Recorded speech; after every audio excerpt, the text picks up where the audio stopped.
Rapides Primary Healthcare Center is your federally qualified community healthcare center and is located at 1217 Willow Glen River Road in Alexandria. They are now accepting new patients. Are you tired of spending long hours in hospital emergency rooms waiting to receive non-critical healthcare services? Do you need affordable medical, dental, and mental health care? Do you need quality health care for you and your baby for prenatal, during pregnancy, and up until adulthood? Do you need to sign your family up for the Affordable Care Act or Medicaid? Then look no further than Rapides Primary Healthcare Center. It is the affordable, timely answer to all your family's healthcare needs.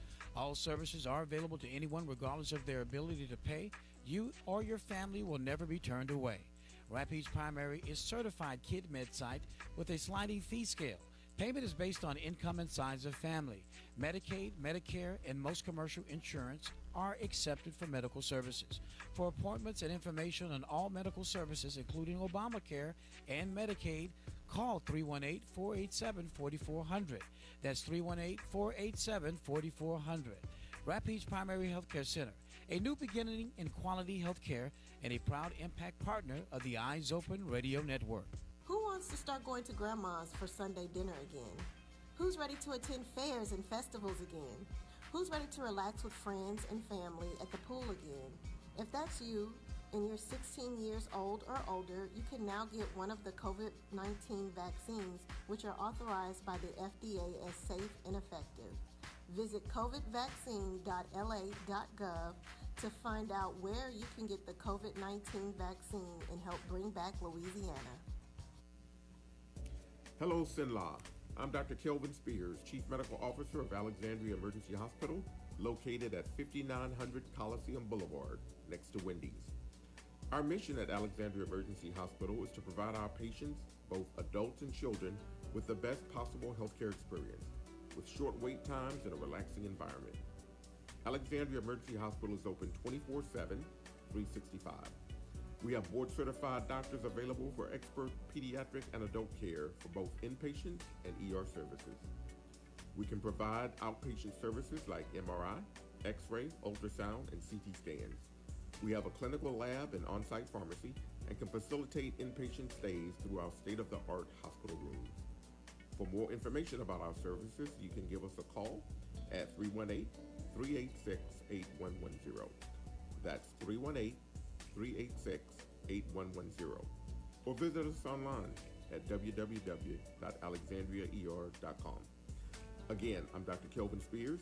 And remember, for all your emergency needs, come see us at Alexandria Emergency Hospital, your hometown ER and hospital. Hi, this is Bianca Brown, the Mobile Cincy Lady. Are you looking for a dream job? Well, you need to give me a call today. I'm looking for new recruits to join my team of Cincy consultants. Join Cincy today and get your starter kit for only $99 plus shipping and tax. Benefits include additional income, flexibility, incredible friendships, world-class training, recognition, personal growth, discounts on amazing Cincy products, and the opportunity to earn fabulous incentive trips around the world like the all-expense-paid trip I earned to Cancun, Mexico. Interested in joining Cincy? Give me a call today at 318-618-1832. That's 318-618-1832. Please refer to my website, lapeacefulsense.cincy.us, for our income disclosure statement. Hi, this is Bianca Brown, the Mobile Cincy Lady. Hi, this is Dolores with Robinson Family Mortuary. The COVID-19 pandemic has been devastating to our community, and we have served numerous families affected by it. Planning a funeral is difficult, but a sudden loss during this pandemic can be even more stressful. Robinson Family Mortuary can help ease your stress and serves all of Central Louisiana, including Natchitoches, Oakdale, Marksville, Leesville, Fort Polk, and most every parish in the entire state. The newly renovated Robinson Family Mortuary is located at 1815 Military Highway in Pineville, and we can be reached anytime by calling 318-442-7300. That's 318-442-7300, or visit us online at robinsonfm.com. Robinson Family Mortuary, without delay, can arrange for a traditional funeral service, cremation, ship in or ship out, including military. We accept all assignable and verifiable life insurance policies. with just one call to 318-442-7300. All of your homegoing needs can be taken care of at our newly remodeled Robinson Family Mortuary. Robinson Family Mortuary, a family serving families.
Hi, I'm Denisha Edwards, City News Manager for the Drum newspaper in Ponchatoula and Baton Rouge. My job is to make sure your stories get told. I make sure you know what's happening in your community. Whether that's exciting, informative, or just entertainment, your news matters at the Drum. But we can't do it all alone, and no one knows the community better than you.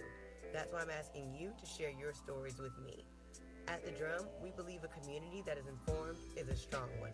So if you've got important news, witty insight, upcoming events, or even a wedding announcement, call me at 225-927-3717 or email me news to news@thedrumnewspaper.info. Follow us on Facebook and Twitter today as we report your news.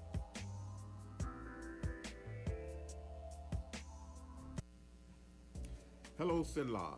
I'm Dr. Kelvin Spears, Chief Medical Officer of Alexandria Emergency Hospital, located at 5900 Coliseum Boulevard, next to Wendy's. Our mission at Alexandria Emergency Hospital is to provide our patients, both adults and children, with the best possible healthcare experience, with short wait times and a relaxing environment. Alexandria Emergency Hospital is open 24/7, 365.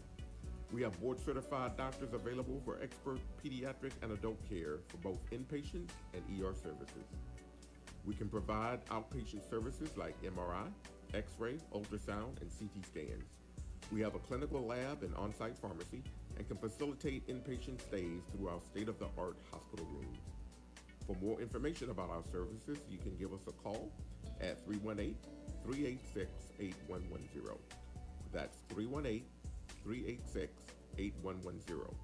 Or visit us online at www.alexandriaer.com. Again, I'm Dr. Kelvin Spears, and remember, for all your emergency needs, come see us at Alexandria Emergency Hospital, your hometown ER and hospital. My name is Roy Brown. I'm the manager of Bargain Box. We have new and used furniture, appliances, mattresses, dining room sets, and different other items throughout the store. We also have clothing on consignment. We're open from 10 to 5:30, Monday through Friday, and 10 to 3 on Saturday.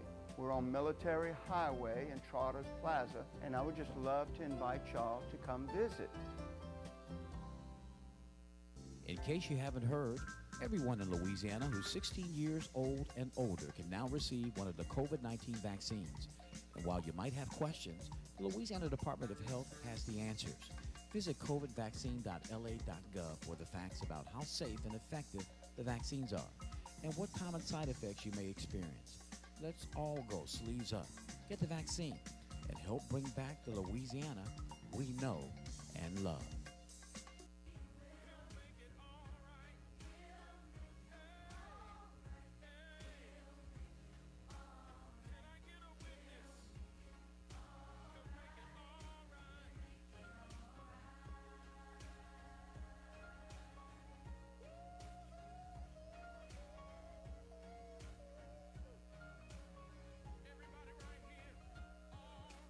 When the going gets tough, the tough get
Sinlaw. I'm Dr. Kelvin Spears, Chief Medical Officer of Alexandria Emergency Hospital, located at 5900 Coliseum Boulevard, next to Wendy's. Our mission at Alexandria Emergency Hospital is to provide our patients, both adults and children, with the best possible healthcare experience, with short wait times and a relaxing environment. Alexandria Emergency Hospital is open 24/7, 365. We have board-certified doctors available for expert pediatric and adult care for both inpatient and ER services. We can provide outpatient services like MRI, X-ray, ultrasound, and CT scans. We have a clinical lab and on-site pharmacy and can facilitate inpatient stays through our state-of-the-art hospital room. For more information about our services, you can give us a call at 318-386-8110. That's 318-386-8110. Or visit us online at www.alexandriaer.com. Again, I'm Dr. Kelvin Spears. And remember, for all your emergency needs, come see us at Alexandria Emergency Hospital, your hometown ER and hospital. My name is Roy Brown. I'm the manager of Bargain Box. We have new and used furniture, appliances, mattresses, dining room sets, and different other items throughout the store. We also have clothing on consignment. We're open from 10 to 5:30, Monday through Friday, and 10 to 3 on Saturday. We're on Military Highway in Trotters Plaza, and I would just love to invite y'all to come visit. Hi, this is Bianca Brown, the Mobile Cincy Lady. Are you looking for a dream job? Well, you need to give me a call today. I'm looking for new recruits to join my team of Cincy consultants. Join Cincy today and get your starter kit for only $99 plus shipping and tax. Benefits include additional income, flexibility, incredible friendships, world-class training, recognition, personal growth, discounts on amazing Cincy products, and the opportunity to earn fabulous incentive trips around the world like the all-expense-paid trip I earned to Cancun, Mexico. Interested in joining Cincy? Give me a call today at 318-618-1832. That's 318-618-1832. Please refer to my website, lapeacefulsense.cincy.us, for our income disclosure statement. Hi, this is Dolores with Robinson Family Mortuary. The COVID-19 pandemic has been devastating to our community, and we have served numerous families affected by it. Planning a funeral is difficult, but a sudden loss during this pandemic can be even more stressful. Robinson Family Mortuary can help ease your stress and serves all of central Louisiana, including Natchitoches, Oakdale, Marksville, Leesville, Fort Polk, and most every parish in the entire state. The newly renovated Robinson Family Mortuary is located at 1815 Military Highway in Pineville, and we can be reached anytime by calling 318-442-7300. That's 318-442-7300, or visit us online at robinsonfm.com. Robinson Family Mortuary, without delay, can arrange for a traditional funeral service, cremation, ship in or ship out, including military. We accept all assignable and verifiable life insurance policies. With just one call to 318-442-7300, all of your homegoing needs can be taken care of at our newly remodeled Robinson Family Mortuary. Robinson Family Mortuary, a family serving families. There's been a lot of talk about the side effects of COVID-19 vaccines. Some people have experienced mild to moderate pain or swelling in their arms where the shot was given, fever, chills, tiredness, and or headaches. These are normal and a positive sign that your body is building protection against the coronavirus. If you're 16 years old or older, visit covidvaccine.la.gov to find out where you can get one of the COVID-19 vaccines and help bring back Louisiana.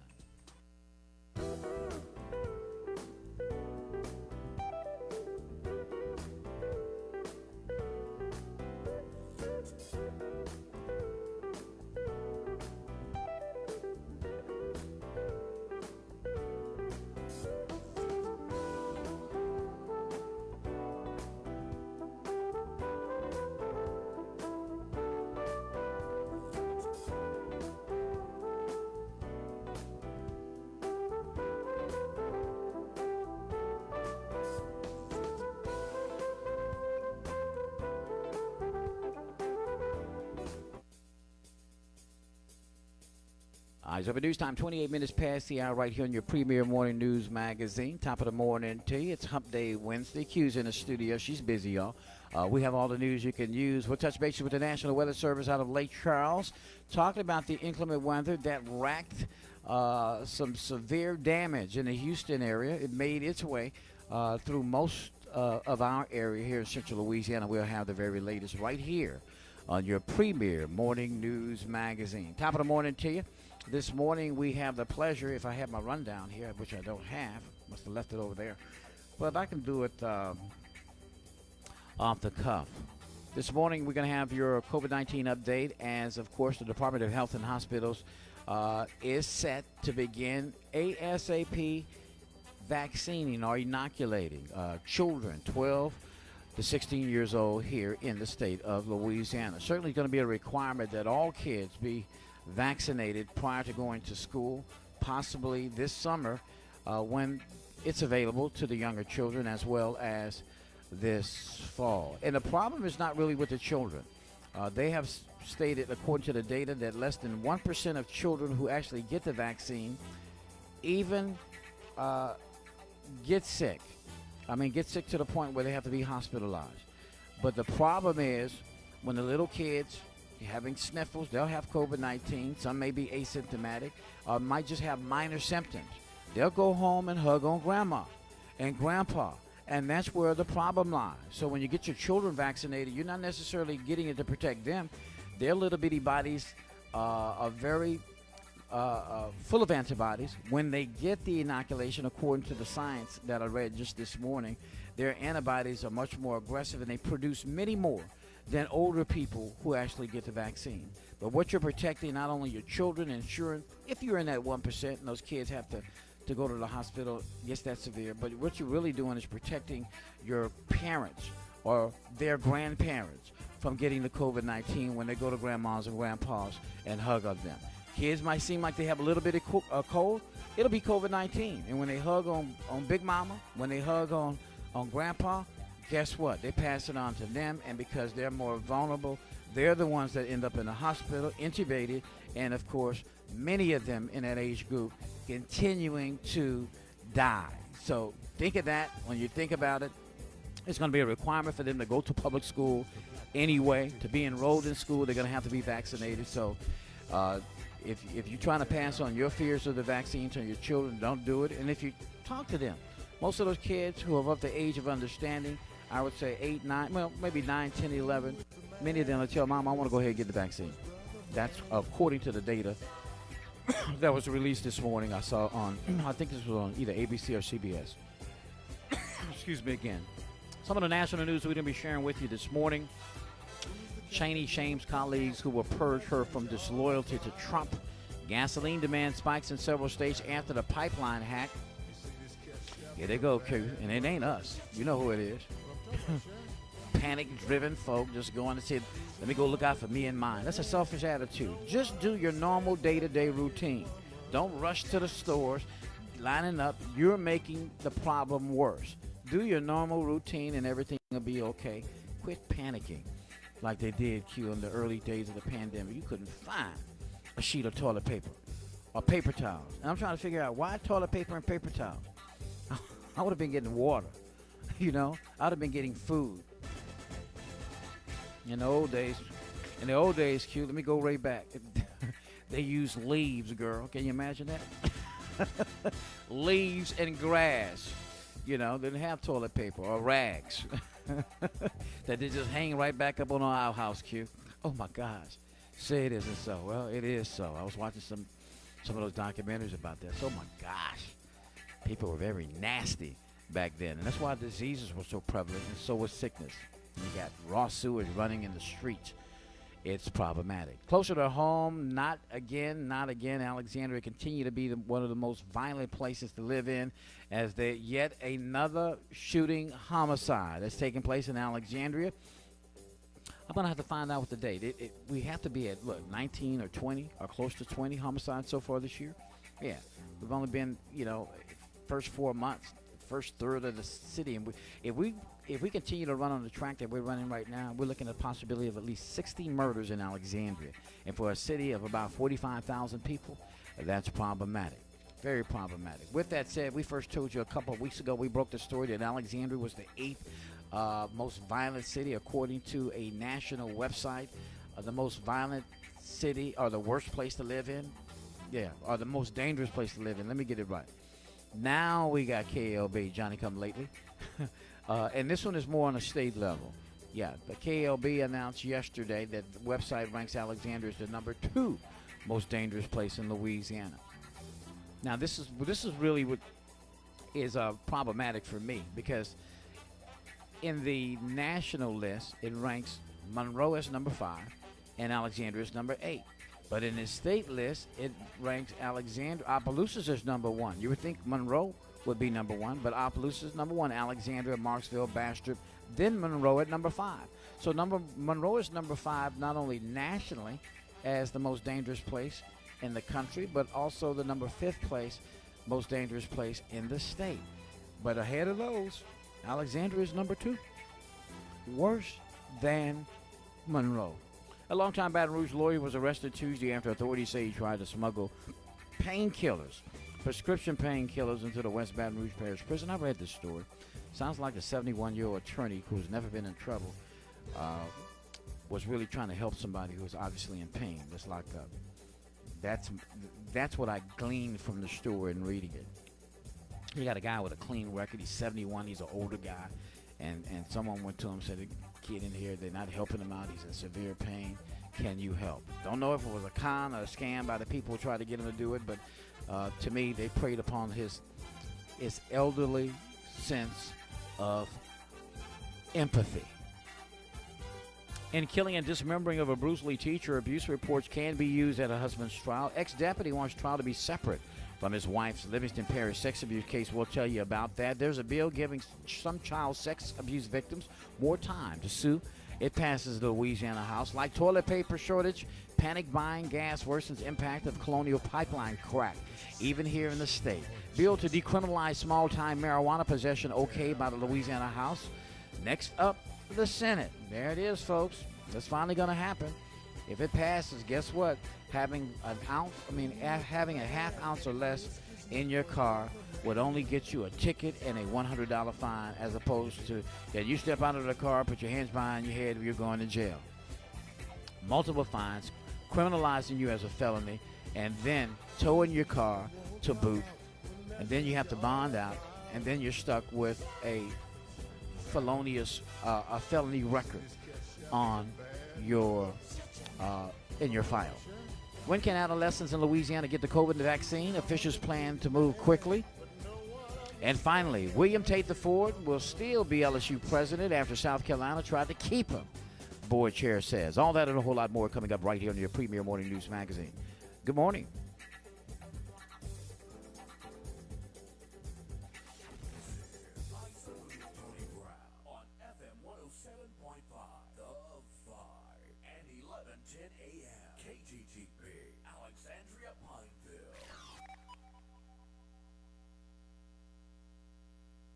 Hello, everyone. I'm Tony Brown. This is your statewide news you can use on this Hump Day Wednesday.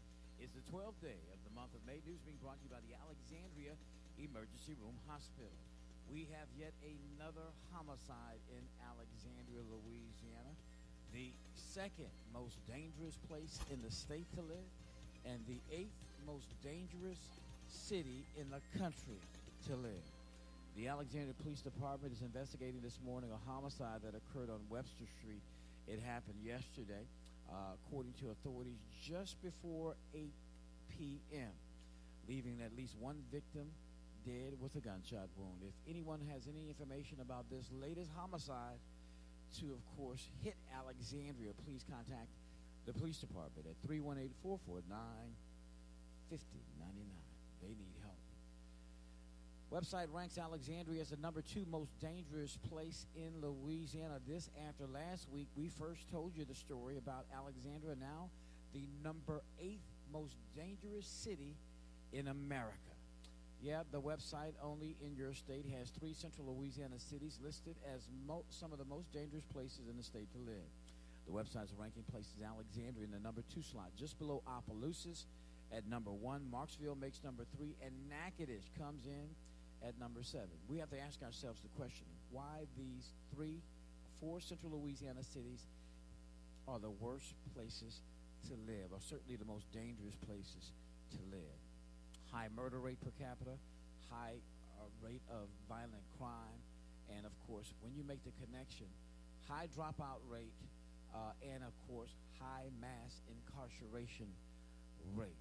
I think there is an obvious connection between bad policing and this sort of trend that keeps young black men in particular in the system. Once they try to get out of the system, they can't get out. And then they revert back to the criminal element. A longtime Baton Rouge lawyer was arrested Tuesday after authorities say he tried to smuggle prescription painkillers into the West Baton Rouge Parish Prison. 71-year-old Michael Fontenot is accused of coordinating with a West Baton Rouge Parish work release inmate to bring Percocet, a powerful opioid, into the jail back in late March, according to the affidavit of probable cause. The West Baton Rouge Parish Sheriff's Office began investigating after reviewing recorded jail calls with Fontenot and the work release worker. Fontenot agreed to give the drugs to a worker who would then smuggle them in the jail for an inmate for his physical pain.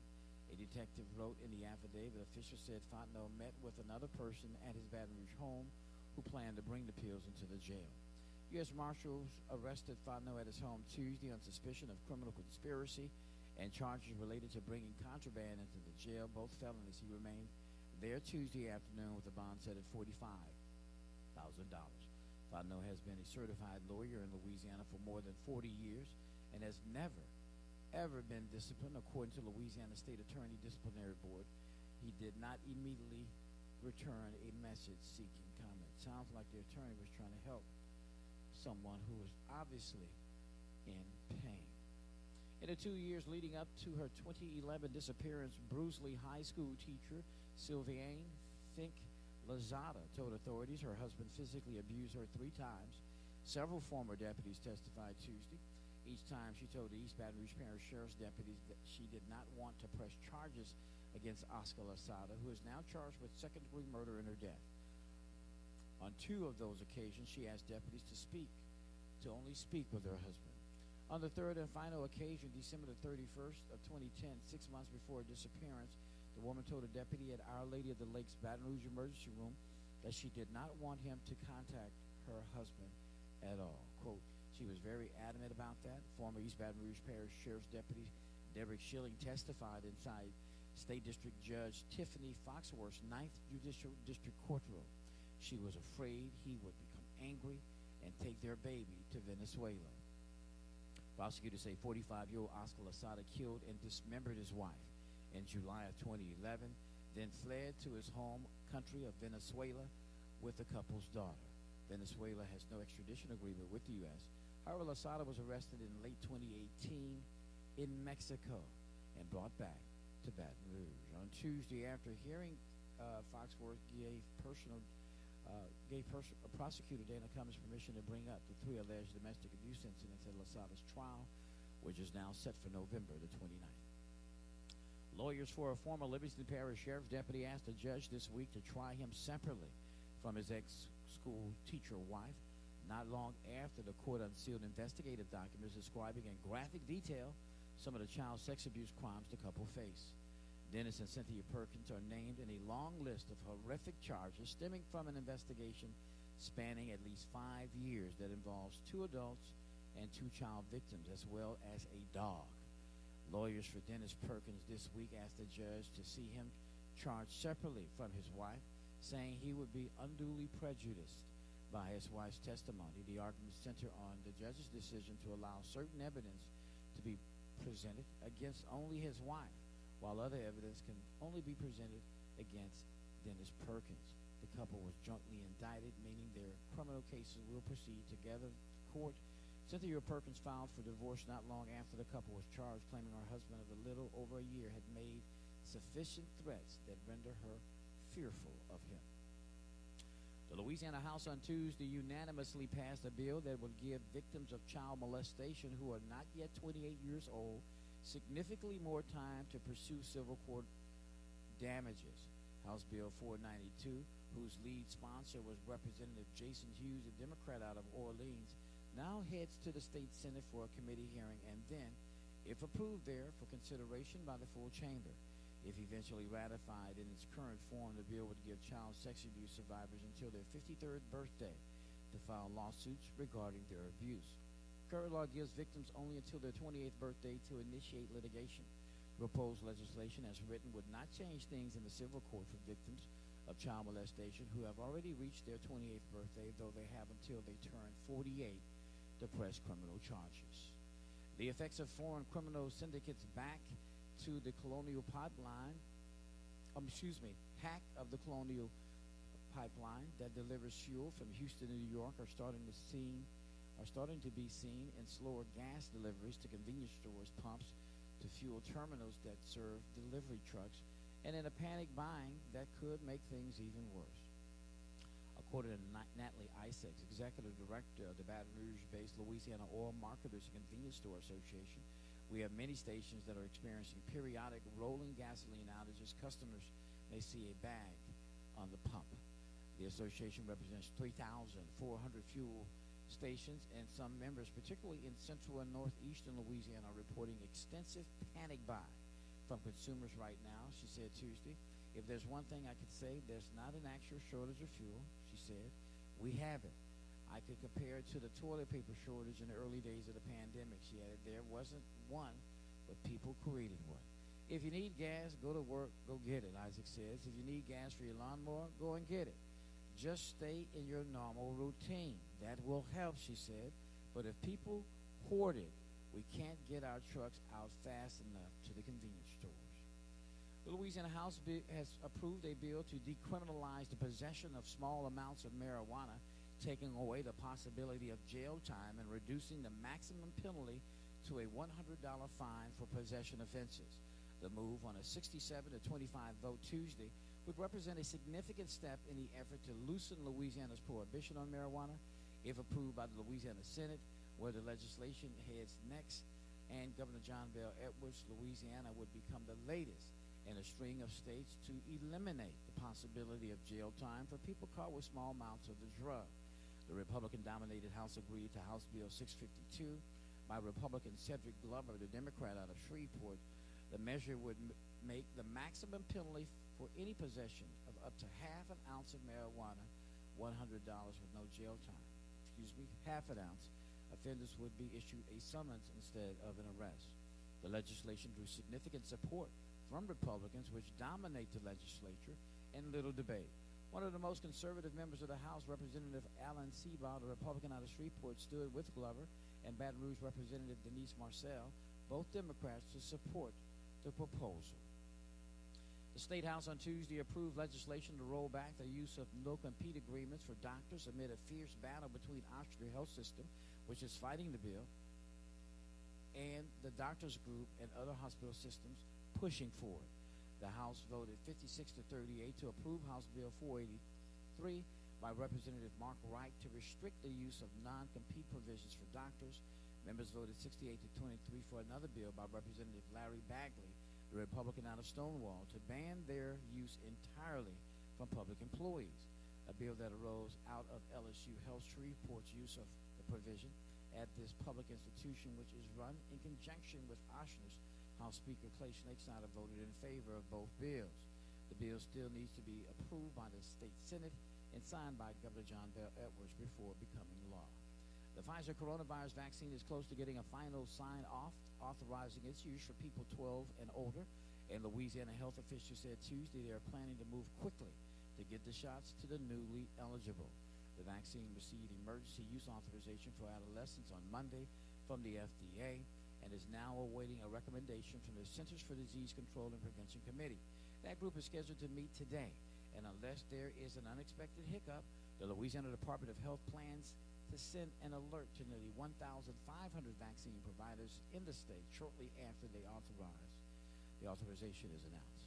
And finally, even after LSU named William Tate IV its new president, an African-American, University of South Carolina leaders were trying to convince him to stay. But Tate told LSU leadership that he still fully intends to come to Baton Rouge. Tate, currently South Carolina's provost, is expected to start at LSU in early June. But over the weekend, South Carolina President Bob Calson ignited a firestorm of criticism over plagiarism allegations and other mistakes in his commencement address, leading some to try to hatch a plan to make Tate his replacement, according to the Post and the Courier. Some university leaders are discussing efforts to have Tate stay in Columbia and take over for Caslen, which was the ultimate plan when he was hired as the school's academic chief in 2020. The Post and Courier reports Tate was a finalist for the USC president job in 2019.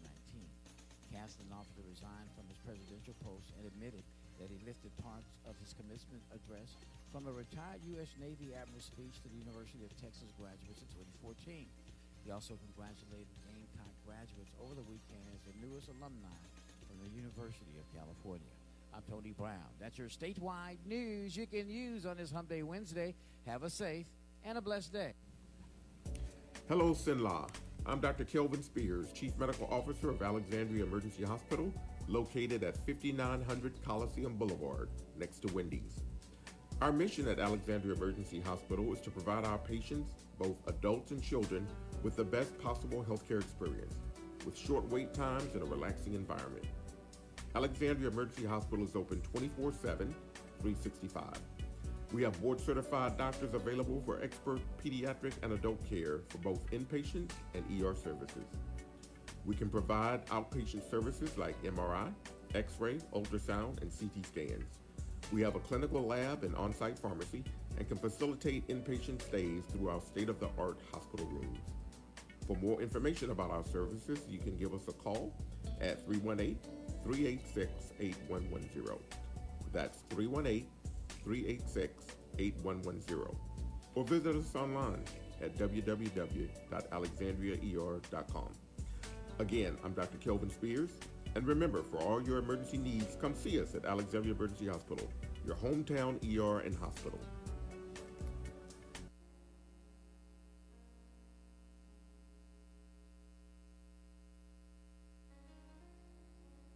It's time for the scripture of the day.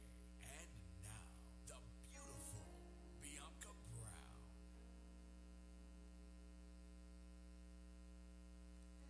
Good morning, it's Bianca Brown with your scripture of the day. Today's scripture comes from the book of Romans, chapter 8, verse 11.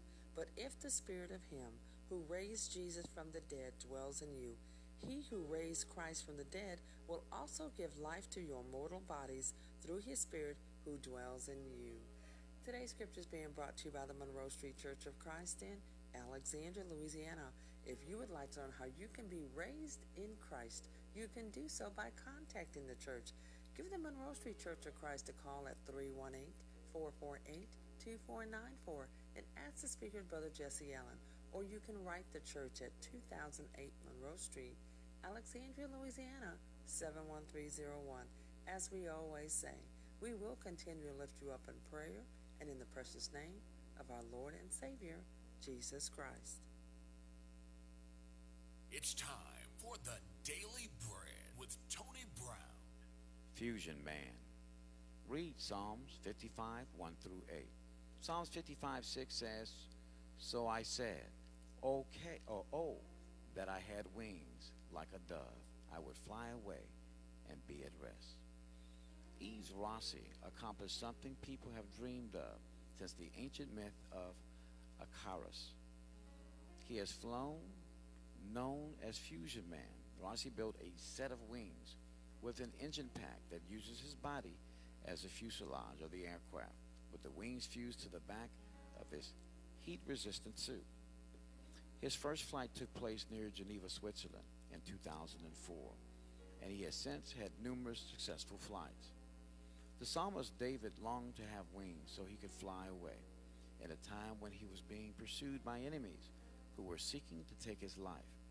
Israel's king cried, Oh, that I had wings like a dove, I would fly away and be at rest. Psalms 55, 6. Like David, when we're facing pressure, mistreatment, hardship, or grief, we might wish we could sprout wings and fly away. But Jesus offers a better way. Rather than fleeing our struggles, he invites us to flee to him. He said, Come to me, all you who labor and are heavy laden, that I will give you rest.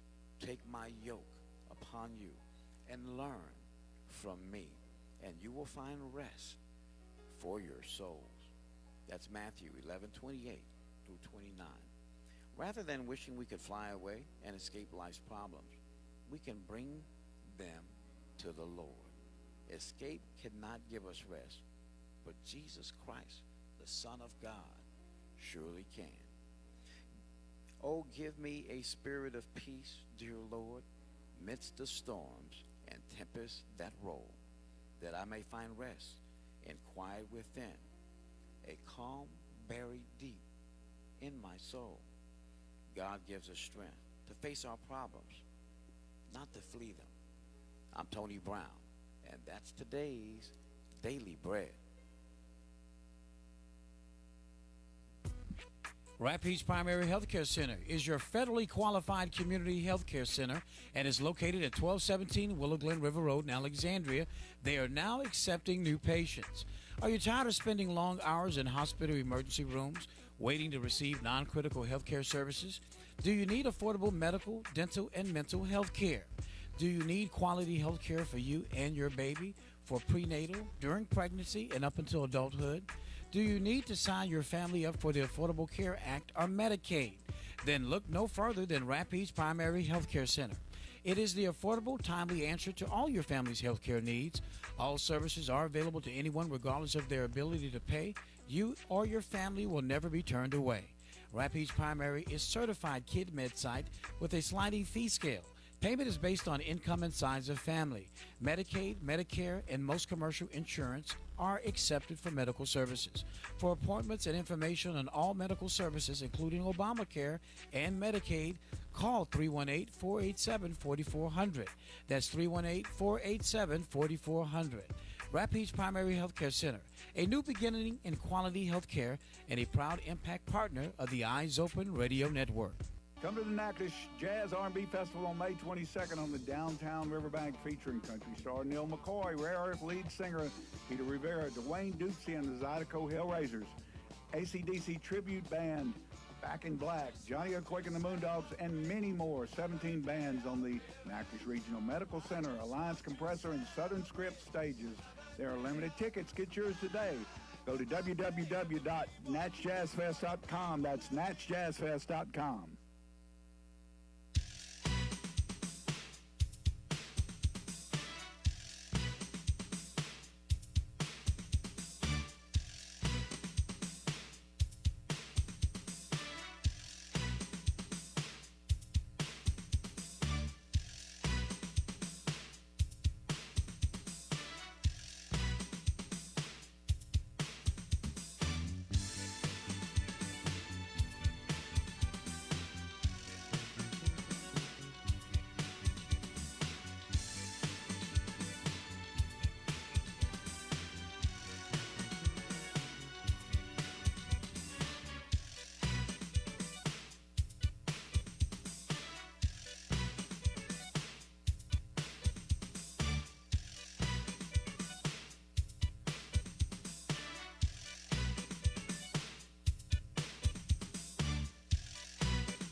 Eyes Open News time. Well, I tell you what, let's just go straight down to the to Donald Jones, a meteorologist with the National Weather Service out of Lake Charles. How you doing, DJ?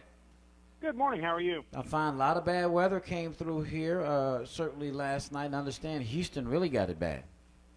Yeah, it's been kind of a mess the last couple of days. We've got this little stationary frontal boundary that's just been sitting over us, so it's just been kind of acting as a focus for a bunch of really nasty weather the last couple of days. Yeah, so how are we looking today? I know last night when I went to sleep, just lightning flashes as usual, and of course the rain that came through the night. So what are we looking at today? Is this part of that weather system that's supposed to kind of cool us off a little bit that's coming through?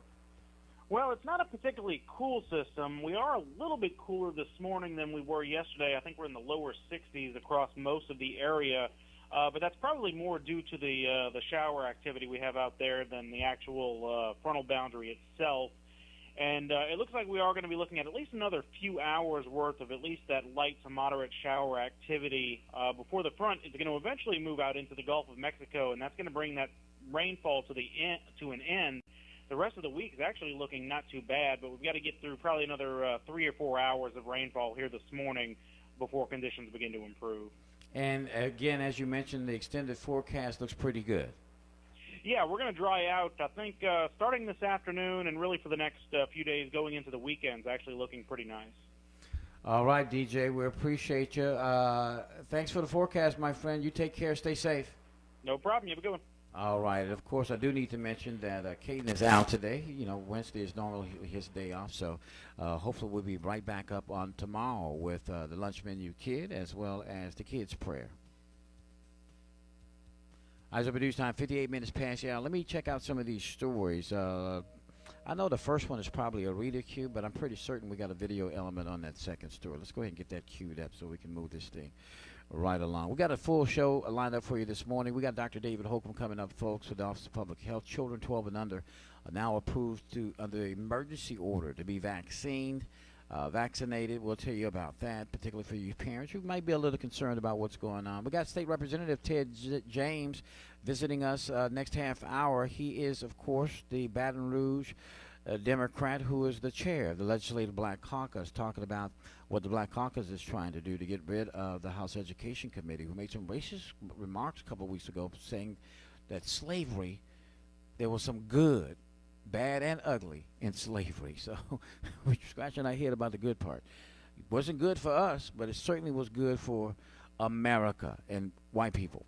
Liz Cheney won't move on not all white people, but white people with money who controlled those cotton barons, tobacco barons, and, all those folk right there. Because, I'm not talking about the sharecroppers, but they participated as well. And what they call them, the overseers.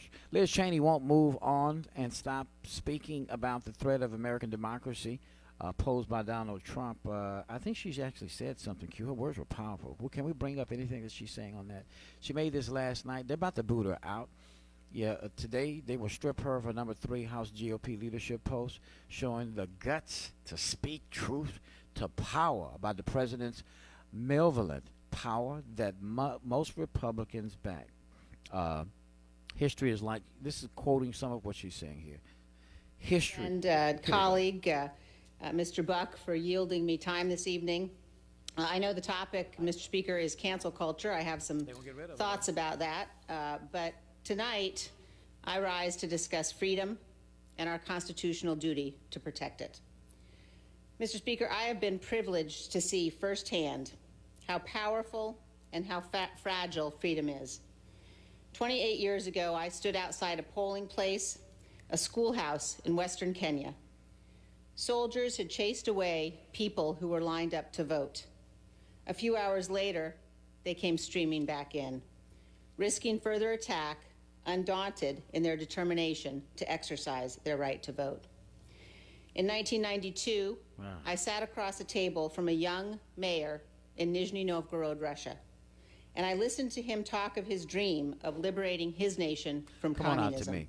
I wanted to get to the part where she was actually talking about Donald Trump. She was basically saying, today we face a threat America has never seen before, a former president who provoked a violent attack on the Capitol in an effort to steal the election, has resumed his aggressive effort to convince Americans that the election was stolen from him, said Cheney, speaking slowly and in devastating clarity. He risks inciting further violence. Millions of Americans have been misled by the former president. They have heard only the words, not the truth. Good on her. Thank you for your courage and having more balls than any Republican sitting up there, including the ones who say they represent Louisiana. That's a real woman. A growing number of gas stations along the East Coast are without fuel as nervous drivers aggressively fill up their tanks following a ransomware attack that shut down the Colonial Pipeline and a critical artery for gasoline. The panic buying threatens to exacerbate the supply stock. As of 9 p.m. Eastern Time Tuesday, 12.3% of gas stations in North Carolina, 8.6% in Virginia did have gasoline, according to the outage figures reported by Gas Buddy an app that tracks fuel prices and demands. The Virginia figure was up 7.7% at 4 p.m. Eastern Time, while North Carolina was up from 8.5 percentage points. I was looking at what was taking place here in Louisiana. Guys, slow your roll. Do what you normally do. Come on, people. You same people who went out there and bought up all the toilet paper and all the paper towels during the infancy of the pandemic. These are the people who are panic-stricken. These are the people who follow Donald Trump, because it's very easy to panic and scare people who are already weak when it comes to things of this nature. So, they're scared, they're weak. It's all about today and what can me and mine do. And not only is it weak, but it's selfish. So do your normal routine. Don't go to the gas station bringing every gas can you got in your house and filling it up. You are making the problem worse. And when I see people doing that, we need to tell them, hey, come on, slow it down. Stop being scary and panic. We're not out of gas. It's just the supply chain has been broken briefly. But if you go and stick to your normal routine, the bottom line is we won't have any issues with that. Eyes Open News Time is 4 minutes past the hour. 4 minutes past the hour, 7 o'clock. Phone lines are always open. 318-483-9977. This is Eyes Open on FM 107.5 Dubai, 1110 AM KTTP, and streaming at Tony Brown Facebook, Tony Brown Rummer number 2, KTTP Facebook, FM 107.5 Facebook, and at Eyes Open T Brown on Twitter and Periscope. And you can see the show and hear it in its entirety digitally after we get off the air from 9 o'clock on our YouTube channel. Go to Eyes Open with Tony Brown YouTube channel, and please subscribe to our channel. That's going to help us help you, so we can start streaming in real time the show on that channel as well. Good morning.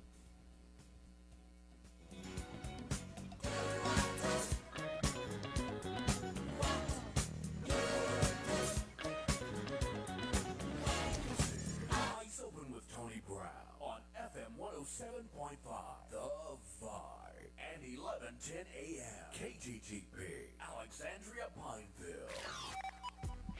Rapides Primary Healthcare Center is your federally qualified community healthcare center and is located at 1217 Willow Glen River Road in Alexandria. They are now accepting new patients. Are you tired of spending long hours in hospital emergency rooms waiting to receive non-critical healthcare services? Do you need affordable medical, dental, and mental health care? Do you need quality health care for you and your baby for prenatal, during pregnancy, and up until adulthood? Do you need to sign your family up for the Affordable Care Act or Medicaid?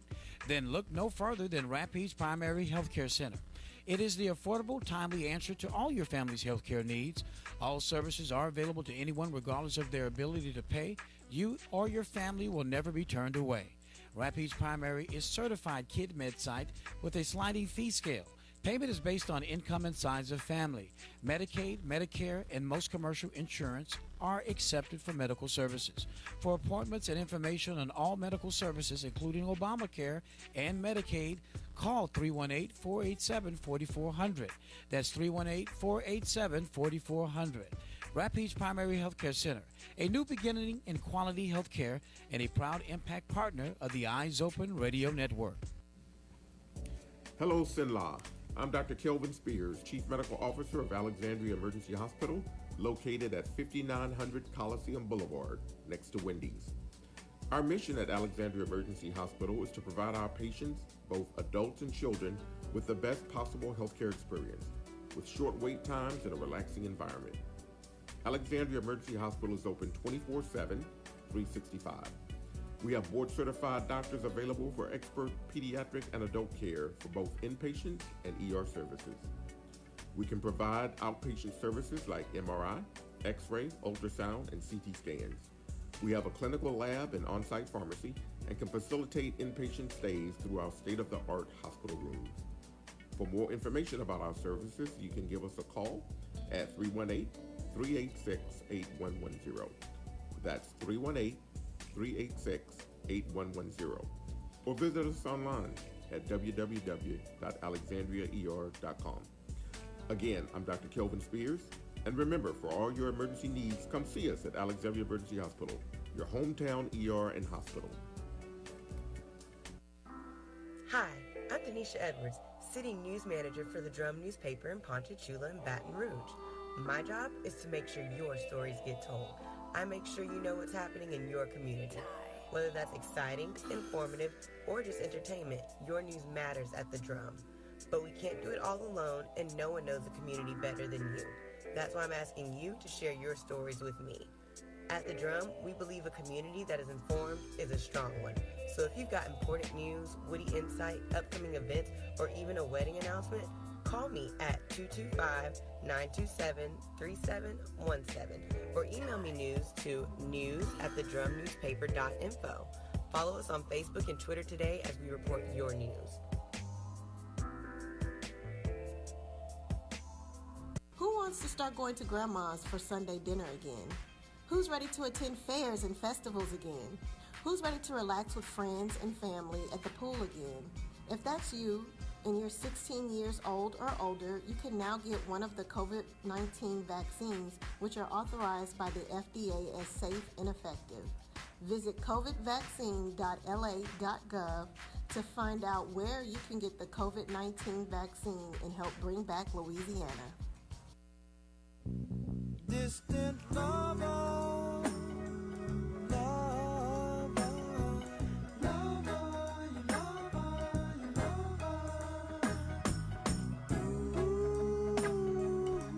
All right, so news time, 8 minutes past the hour, right here on your premier morning news magazine. Phone lines are open at 318-483-9977. Good morning.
Rapides Primary Healthcare Center is your federally qualified community healthcare center and is located at 1217 Willow Glen River Road in Alexandria. They are now accepting new patients. Are you tired of spending long hours in hospital emergency rooms waiting to receive non-critical healthcare services? Do you need affordable medical, dental, and mental health care? Do you need quality health care for you and your baby for prenatal, during pregnancy, and up until adulthood? Do you need to sign your family up for the Affordable Care Act or Medicaid? Then look no further than Rapides Primary Healthcare Center. It is the affordable, timely answer to all your family's healthcare needs. All services are available to anyone regardless of their ability to pay. You or your family will never be turned away. Rapides Primary is certified Kid Med site with a sliding fee scale. Payment is based on income and size of family. Medicaid, Medicare, and most commercial insurance are accepted for medical services. For appointments and information on all medical services, including Obamacare and Medicaid, call 318-487-4400. That's 318-487-4400. Rapides Primary Healthcare Center, a new beginning in quality health care and a proud impact partner of the Eyes Open Radio Network. There's been a lot of talk about the side effects of COVID-19 vaccines. Some people have experienced mild to moderate pain or swelling in their arms where the shot was given, fever, chills, tiredness, and or headaches. These are normal and a positive sign that your body is building protection against the coronavirus. If you're 16 years old or older, visit covidvaccine.la.gov to find out where you can get one of the COVID-19 vaccines and help bring back Louisiana. Hello, Sinla. I'm Dr. Kelvin Spears, Chief Medical Officer of Alexandria Emergency Hospital, located at 5900 Coliseum Boulevard, next to Wendy's. Our mission at Alexandria Emergency Hospital is to provide our patients, both adults and children, with the best possible healthcare experience, with short wait times and a relaxing environment. Alexandria Emergency Hospital is open 24/7, 365. We have board-certified doctors available for expert pediatric and adult care for both inpatient and ER services. We can provide outpatient services like MRI, X-ray, ultrasound, and CT scans. We have a clinical lab and on-site pharmacy and can facilitate inpatient stays through our state-of-the-art hospital rooms. For more information about our services, you can give us a call at 318-386-8110. That's 318-386-8110.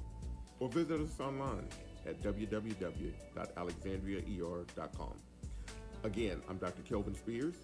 And remember, for all your emergency needs, come see us at Alexandria Emergency Hospital, your hometown ER and hospital. Hi, this is Bianca Brown, the Mobile Cincy Lady. Are you looking for a dream job? Well, you need to give me a call today. I'm looking for new recruits to join my team of Cincy consultants. Join Cincy today and get your starter kit for only $99 plus shipping and tax. Benefits include additional income, flexibility, incredible friendships, world-class training, recognition, personal growth, discounts on amazing Cincy products, and the opportunity to earn fabulous incentive trips around the world like the all-expense paid trip I earned to Cancun, Mexico. Interested in joining Cincy? Give me a call today at 318-618-1832. That's 318-618-1832. Please refer to my website, lapeacefulsense.cincy.us, for our income disclosure statement. Hi, this is Dolores with Robinson Family Mortuary. The COVID-19 pandemic has been devastating to our community, and we have served numerous families affected by it. Planning a funeral is difficult, but a sudden loss during this pandemic can be even more stressful. Robinson Family Mortuary can help ease your stress and serves all of central Louisiana, including Natchitoches, Oakdale, Marksville, Leesville, Fort Polk, and most every parish in the entire state. The newly renovated Robinson Family Mortuary is located at 1815 Military Highway in Pineville, and we can be reached anytime by calling 318-442-7300. That's 318-442-7300, or visit us online at robinsonfm.com. Robinson Family Mortuary, without delay, can arrange for a traditional funeral service, cremation, ship in or ship out, including military. We accept all assignable and verifiable life insurance policies. With just one call to 318-442-7300, All of your homegoing needs can be taken care of at our newly remodeled Robinson Family Mortuary. Robinson Family Mortuary, a family serving families.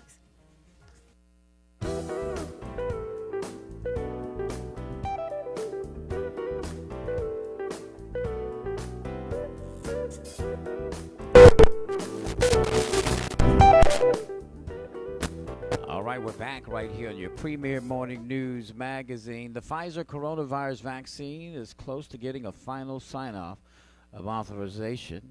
Its use for people 12 and older. We're talking about kids, folks, adolescents.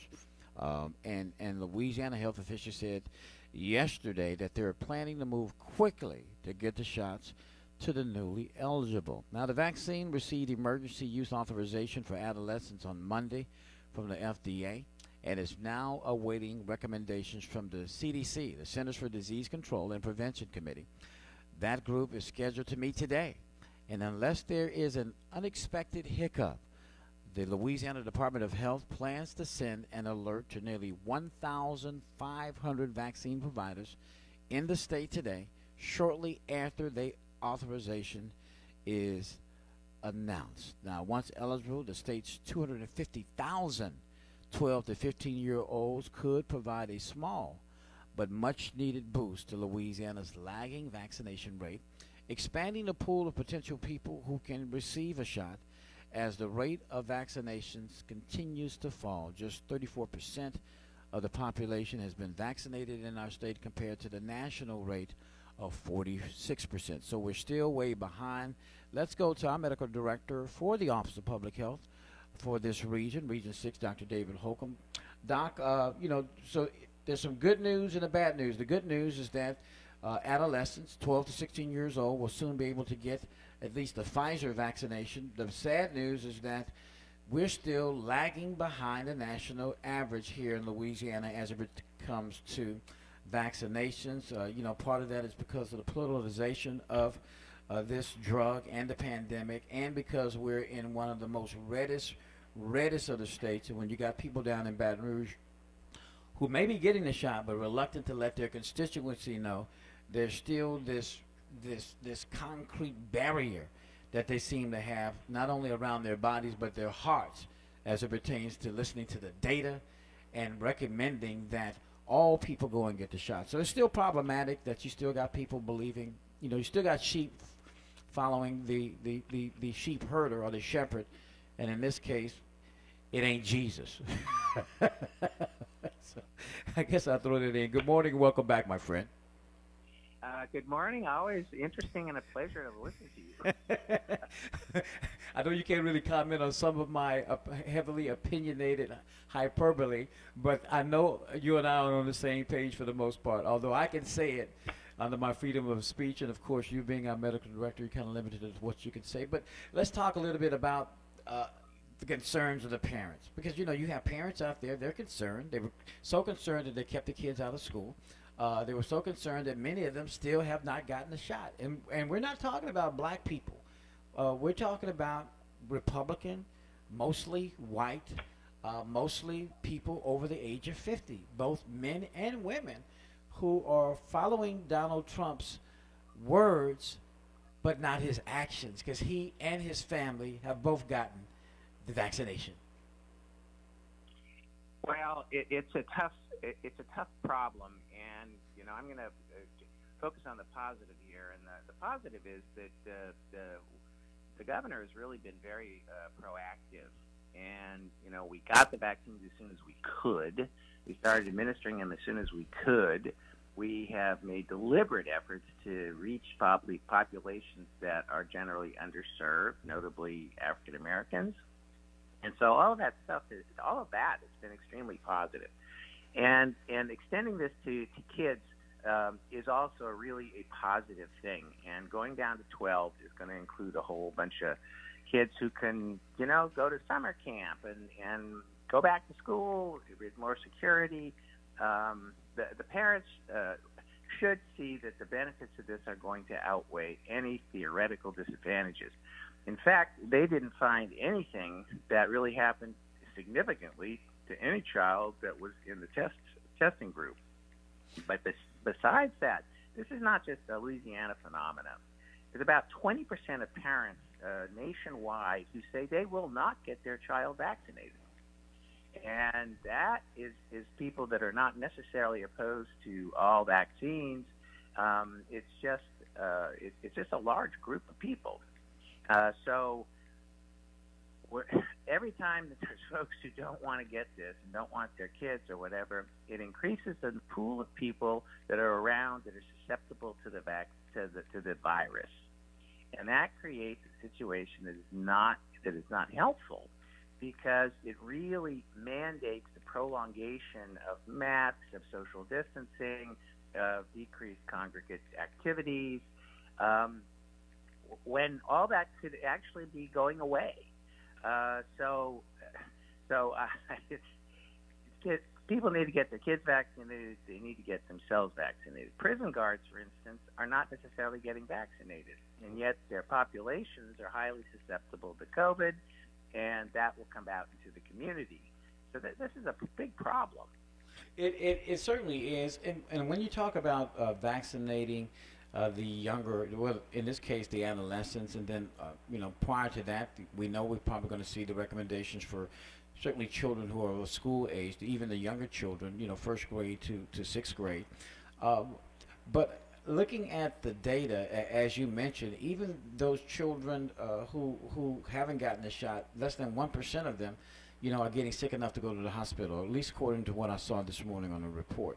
So the parent is going to ask the question, well, even if without the vaccine, if less than 1% of them are getting sick enough to go to the hospital, why should they get the shot? And I'm going to help you answer that question, Doc, because when those little kids, they might get a little drippy nose, sore throat, it might seem like a little minor cold or a flu, but actually it's COVID-19, and then mom and dad goes over to grandma's house, or in some of our cases, Big Mama's house, and goes and hugs on grandma and grandpa, and there lies the problem. Although, to them it's sniffles and, minor inconveniences from a physical standpoint, but when they put that bug and that pandemic on grandma and grandpa, next 2 to 3 days, and I got a case exactly like this. That's why I'm passionate about it. A friend of mine called me out of Natchitoches. Her mother, who was in her 80s, went to a little birthday gathering, only a handful of people, but it had 3 children there. And a week later, she is now in ICU in Natchitoches with the potentially of being intubated at this point. So did I get that scenario right? And there lies the danger of not vaccinating your children, because you would put the older members of your family at grave risk. Yeah, that's absolutely true. And so, people of course are saying, like, if this group does not get very ill, then what's the point? Where's the cost-benefit ratio? So it is a more social thing. This is part of the society. Kids are part of the society, and they're also in a school, which means that they are necessarily with other children in a congregate facility. Now, if they're living at home and homeschooled or whatever, I mean, it's not much of an issue. But that's the exception. It's not the rule. So it's still important to get vaccinated. Only 7 children have died from COVID in Louisiana. So it still can kill a kid. This disseminated inflammatory syndrome or multisystem inflammatory syndrome has killed 7 children here. So it's not completely like nothing is going to happen. You still could have that happen. So basically, like as we have mentioned before, you never know whether your kid is going to be the one getting sick enough to die from this thing. So it's like playing Russian roulette with your child's life. Right. Yeah, and not the side effects have been the kinds of things we've seen with adults, which have been some body aches and pains and so forth that lasts maybe 48 hours. That's not a high price to pay for ensuring that your child is protected against a potentially deadly disease for them and other people. So it is in the parents' best interest to get their children vaccinated. It's in the child's best interest, and we are going to be all set up, ready to go. So, we have the big site out there on Wednesday. So Wednesday we're going to have the parental consents there. you have the National Guard. We've had some parents calling already and saying, "Do you have this?" And so we expect that the CDC will give authorization so that this will become widely available. Most people will probably get it in their pediatrician's office. Yeah, and when I looked at the report this morning, and certainly when you're talking about children or adolescents, because you're talking about the age of accountability, you're talking about an age where 12-year-olds are going and accepting whatever fate that they decide, getting baptized, because they're the age of accountability, where they understand what's going on. So when you ask them from 12 to 16. According to the data, at least, they've done the survey, and overwhelmingly, all of those adolescents saying, although their parents might be reluctant to get the shot, but they say they want to be the first ones in line.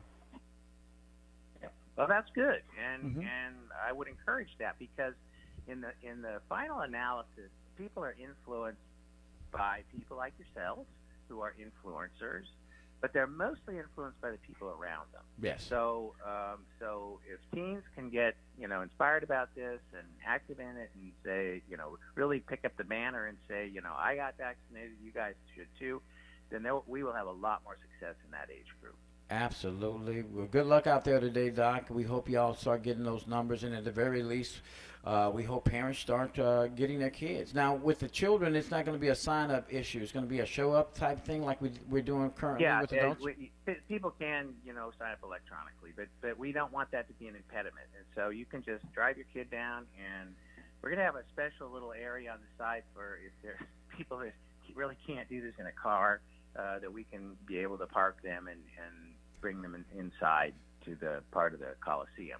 But, most kids that age are okay. going to be pretty good about it. Absolutely. So we're ready to go. We'll be ready to go. We'll have parental consents there. And, actually, if you can bring somebody else's child, the child can come with just their consent.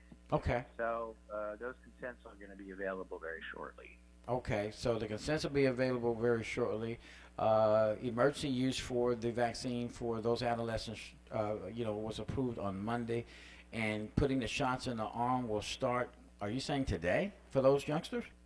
Well, actually, it conceivably could. The CDC, the FDA is the one who approved it, but it hasn't been, approved before the CDC. But some states are already starting. Yeah, they are. I saw that.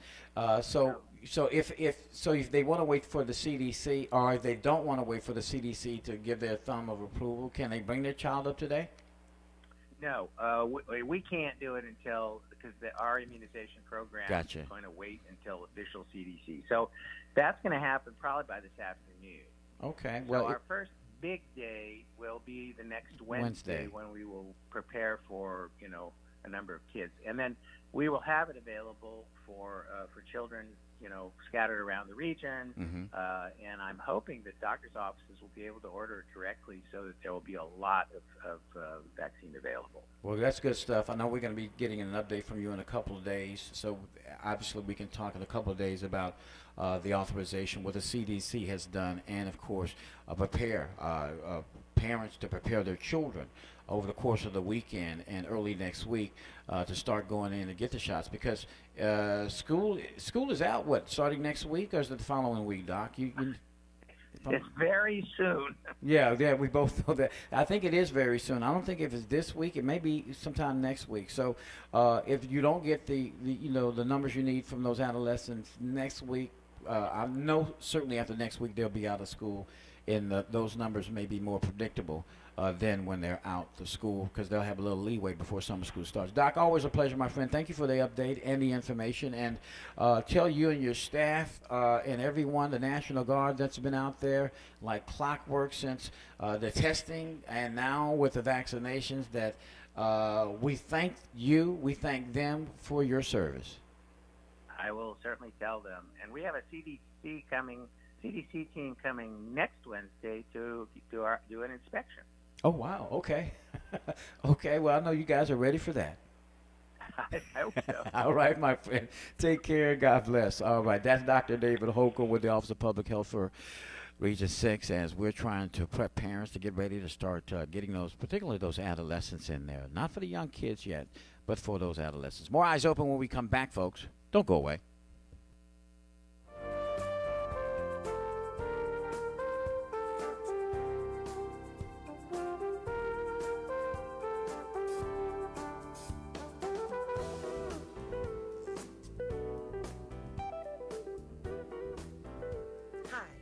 Denisha Edwards, City News Manager for the Drum newspaper in Ponchatoula and Baton Rouge.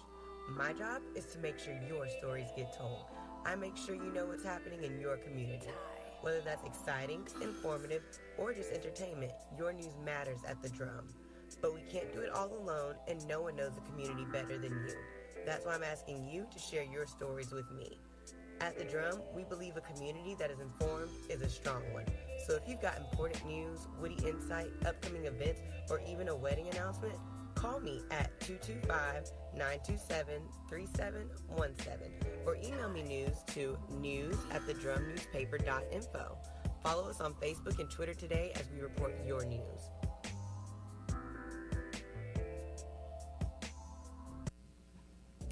Hello, Sinla.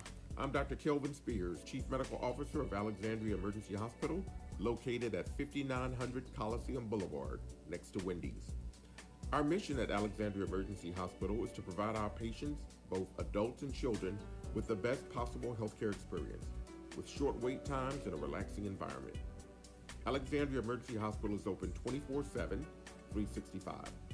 We have board-certified doctors available for expert pediatric and adult care for both inpatient and ER services. We can provide outpatient services like MRI, X-ray, ultrasound, and CT scans. We have a clinical lab and on-site pharmacy and can facilitate inpatient stays through our state-of-the-art hospital rooms. For more information about our services, you can give us a call at 318-386-8110. That's 318-386-8110. Or visit us online at www.alexandriaer.com. Again, I'm Dr. Kelvin Spears. And remember, for all your emergency needs, come see us at Alexandria Emergency Hospital, your hometown ER and hospital.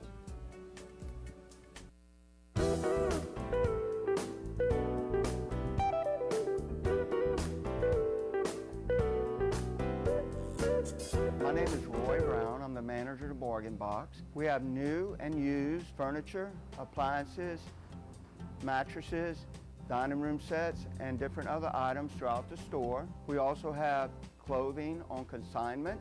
We're open from 10 to 5:30, Monday through Friday, and 10 to 3 on Saturday. We're on Military Highway in Trotters Plaza, and I would just love to invite y'all to come visit. In case you haven't heard, everyone in Louisiana who's 16 years old and older can now receive one of the COVID-19 vaccines. And while you might have questions, the Louisiana Department of Health has the answers. Visit covidvaccine.la.gov for the facts about how safe and effective the vaccines are and what common side effects you may experience. Let's all go sleeves up, get the vaccine, and help bring back the Louisiana we know and love. This is Ice Open with Tony Brown on FM 107.5, The Vibe, and 1110 AM, KGTP, Alexandria Pineville. Hello, everyone. I'm Tony Brown. This is your statewide news you can use on this Hump Day Wednesday. It's the 12th day of the month of May. News being brought to you by the Alexandria Emergency Room Hospital. We have yet another homicide in Alexandria, Louisiana, the second most dangerous place in the state to live and the 8th most dangerous city in the country to live. The Alexandria Police Department is investigating this morning a homicide that occurred on Webster Street. It happened yesterday, according to authorities, just before 8 p.m., leaving at least one victim dead with a gunshot wound. If anyone has any information about this latest homicide to, of course, hit Alexandria, please contact the police department at 318-449-5099. They need help. Website ranks Alexandria as the number 2 most dangerous place in Louisiana. This after last week we first told you the story about Alexandria, now the number 8th most dangerous city in America. Yeah, the website only in your state has 3 central Louisiana cities listed as some of the most dangerous places in the state to live. The website's ranking places Alexandria in the number 2 slot, just below Opelousas at number 1. Marksville makes number 3, and Natchitoches comes in at number 7. We have to ask ourselves the question, why these 4 central Louisiana cities are the worst places to live, or certainly the most dangerous places to live.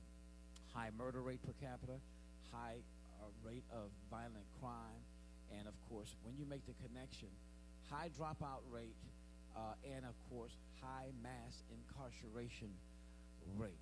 I think there is an obvious connection between bad policing and this sort of trend that keeps young black men in particular in the system. Once they try to get out of the system, they can't get out, and then they revert back to the criminal element. A longtime Baton Rouge lawyer was arrested Tuesday after authorities say he tried to smuggle prescription painkillers into the West Baton Rouge Parish Prison.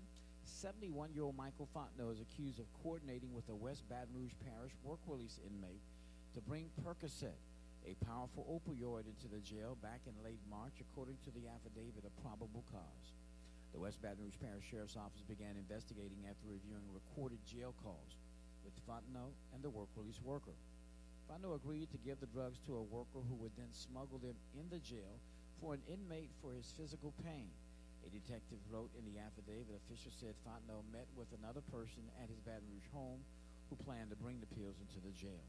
U.S. Marshals arrested Fontenot at his home Tuesday on suspicion of criminal conspiracy and charges related to bringing contraband into the jail, both felonies. He remained there Tuesday afternoon with a bond set at $45,000. Fontenot has been a certified lawyer in Louisiana for more than 40 years and has never, ever been disciplined, according to Louisiana State Attorney Disciplinary Board. He did not immediately return a message seeking comment. Sounds like the attorney was trying to help someone who was obviously in pain. In the 2 years leading up to her 2011 disappearance, Bruce Lee High School teacher Sylviane Fink Lozada told authorities her husband physically abused her 3 times. Several former deputies testified Tuesday. Each time she told the East Baton Rouge Parish Sheriff's deputies that she did not want to press charges against Oscar Lozada, who is now charged with second-degree murder in her death. On 2 of those occasions, she asked deputies to only speak with her husband. On the third and final occasion, December the 31st of 2010, 6 months before her disappearance, the woman told a deputy at Our Lady of the Lakes Baton Rouge Emergency Room that she did not want him to contact her husband at all. Quote, she was very adamant about that. Former East Baton Rouge Parish Sheriff's Deputy Derek Schilling testified inside State District Judge Tiffany Foxworth's 9th Judicial District Courtroom.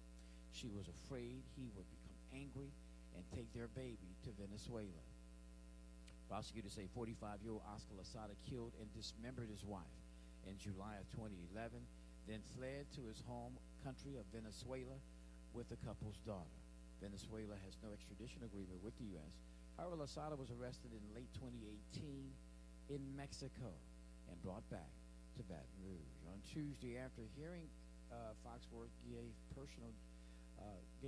prosecutor Dana Cummins permission to bring up the 3 alleged domestic abuse incidents at Lozada's trial, which is now set for November the 29th. Lawyers for a former Livingston Parish Sheriff's deputy asked a judge this week to try him separately from his ex-school teacher wife, not long after the court unsealed investigative documents describing in graphic detail some of the child sex abuse crimes the couple faced. Dennis and Cynthia Perkins are named in a long list of horrific charges stemming from an investigation spanning at least 5 years that involves 2 adults and 2 child victims, as well as a dog.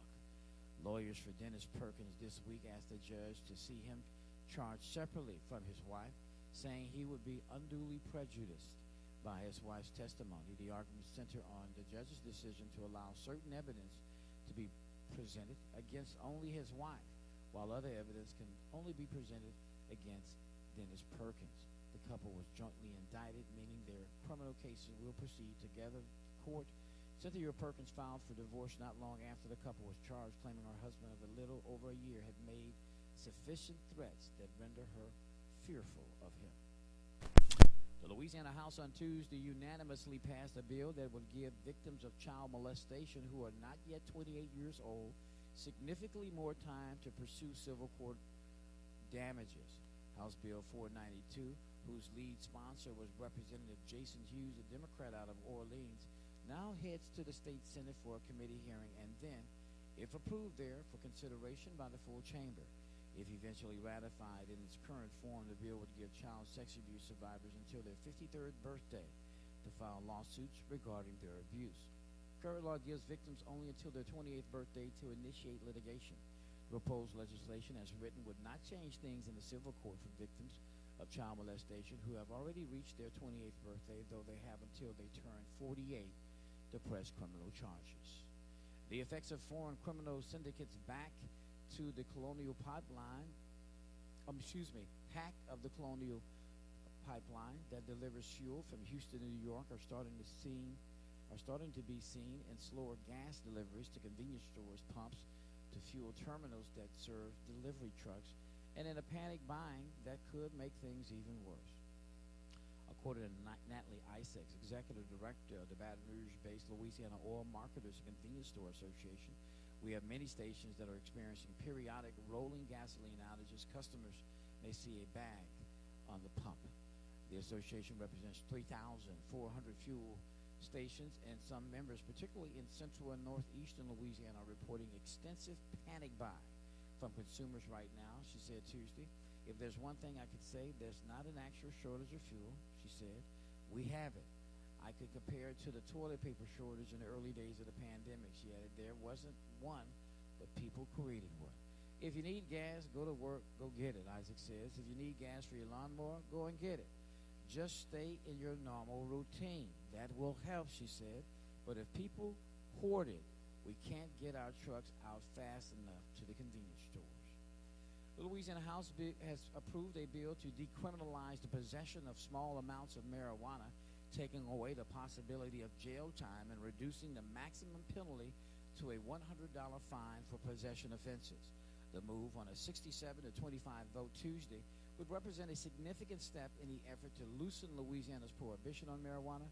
If approved by the Louisiana Senate, where the legislation heads next, and Governor John Bel Edwards, Louisiana would become the latest in a string of states to eliminate the possibility of jail time for people caught with small amounts of the drug. The Republican-dominated House agreed to House Bill 652 by Republican Cedric Glover, the Democrat out of Shreveport. The measure would make the maximum penalty for any possession of up to half an ounce of marijuana $100 with no jail time. Half an ounce. Offenders would be issued a summons instead of an arrest. The legislation drew significant support from Republicans, which dominate the legislature, and little debate. One of the most conservative members of the House, Representative Alan Seabaugh, a Republican out of Shreveport, stood with Glover, and Baton Rouge Representative Denise Marcel, both Democrats, to support the proposal. The State House on Tuesday approved legislation to roll back the use of no-compete agreements for doctors amid a fierce battle between Ochsner Health System, which is fighting the bill, and the doctors group and other hospital systems pushing for it. The House voted 56 to 38 to approve House Bill 483 by Representative Mark Wright to restrict the use of non-compete provisions for doctors. Members voted 68 to 23 for another bill by Representative Larry Bagley, the Republican out of Stonewall, to ban their use entirely from public employees, a bill that arose out of LSU Health Shreveport's use of the provision at this public institution, which is run in conjunction with Ochsner's. House Speaker Clay Schnakersnyder voted in favor of both bills. The bill still needs to be approved by the state Senate and signed by Governor John Bel Edwards before becoming law. The Pfizer coronavirus vaccine is close to getting a final sign-off authorizing its use for people 12 and older, and Louisiana health officials said Tuesday they are planning to move quickly to get the shots to the newly eligible. The vaccine received emergency use authorization for adolescents on Monday from the FDA and is now awaiting a recommendation from the Centers for Disease Control and Prevention Committee. That group is scheduled to meet today, and unless there is an unexpected hiccup, the Louisiana Department of Health plans to send an alert to nearly 1,500 vaccine providers in the state shortly after the authorization is announced. And finally, even after LSU named William Tate IV its new president, an African-American, University of South Carolina leaders were trying to convince him to stay. But Tate told LSU leadership that he still fully intends to come to Baton Rouge. Tate, currently South Carolina's provost, is expected to start at LSU in early June. But over the weekend, South Carolina President Bob Callison ignited a firestorm of criticism over plagiarism allegations and other mistakes in his commencement address, leading some to try to hatch a plan to make Tate his replacement, according to the Post and the Courier. Some university leaders are discussing efforts to have Tate stay in Columbia and take over for Kesselman, which was the ultimate plan when he was hired as the school's academic chief in 2020. The Post and Courier reports Tate was a finalist for the USC president job in 2019. Kesselman offered to resign from his presidential post and admitted that he lifted parts of his commencement address from a retired U.S. Navy admiral's speech to the University of Texas graduates in 2014. He also congratulated Gamecock graduates over the weekend as the newest alumni from the University of California. I'm Tony Brown. That's your statewide news you can use on this Hump Day Wednesday. Have a safe and a blessed day. Hello, Sinla. I'm Dr. Kelvin Spears, Chief Medical Officer of Alexandria Emergency Hospital, located at 5900 Coliseum Boulevard, next to Wendy's. Our mission at Alexandria Emergency Hospital is to provide our patients, both adults and children, with the best possible healthcare experience, with short wait times and a relaxing environment. Alexandria Emergency Hospital is open 24/7, 365. We have board-certified doctors available for expert pediatric and adult care for both inpatient and ER services. We can provide outpatient services like MRI, X-ray, ultrasound, and CT scans. We have a clinical lab and on-site pharmacy and can facilitate inpatient stays through our state-of-the-art hospital rooms. For more information about our services, you can give us a call at 318-386-8110. That's 318-386-8110. Or visit us online at www.alexandriaer.com. Again, I'm Dr. Kelvin Spears. And remember, for all your emergency needs, come see us at Alexandria Emergency Hospital, your hometown ER and hospital. Rapides Primary Healthcare Center is your federally qualified community healthcare center and is located at 1217 Willow Glen River Road in Alexandria. They are now accepting new patients. Are you tired of spending long hours in hospital emergency rooms waiting to receive non-critical healthcare services? Do you need affordable medical, dental, and mental health care? Do you need quality health care for you and your baby for prenatal, during pregnancy, and up until adulthood? Do you need to sign your family up for the Affordable Care Act or Medicaid? Then look no further than Rapides Primary Healthcare Center. It is the affordable, timely answer to all your family's healthcare needs. All services are available to anyone regardless of their ability to pay. You or your family will never be turned away. Rapides Primary is certified KidMed site with a sliding fee scale. Payment is based on income and size of family. Medicaid, Medicare, and most commercial insurance are accepted for medical services. For appointments and information on all medical services, including Obamacare and Medicaid, call 318-487-4400. That's 318-487-4400. Rapides Primary Healthcare Center, a new beginning in quality health care and a proud impact partner of the Eyes Open Radio Network. Come to the Natchitoches Jazz R&B Festival on May 22nd on the downtown Riverbank, featuring country star Neil McCoy, Rare Earth lead singer Peter Rivera, Dwayne Dupsy and the Zydeco Hellraisers, AC/DC tribute band Back in Black, Johnny O'Quake and the Moondogs, and many more. 17 bands on the Natchitoches Regional Medical Center, Alliance Compressor, and Southern Script stages. There are limited tickets. Get yours today. Go to www.natchjazzfest.com. That's natchjazzfest.com.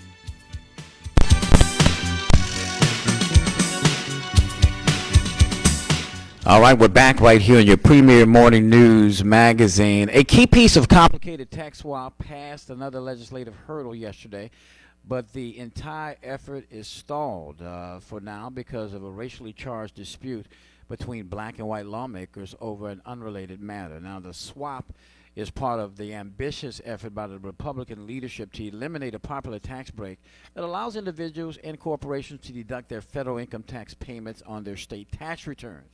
Now, in exchange, they would pay lower income tax rates. Groups from across the political spectrum have supported the plan, which tax experts have recommended for years, and which is not supposed to result in a change in net revenue for the government. But the latest piece of the package to advance the Senate Bill 159, which won approval from the House Ways and Means Committee without objection, Senate Bill 159 would ask voters this fall to remove the top individual income tax rate allowed under the state allowed under the state constitution from 6% to 4.75%.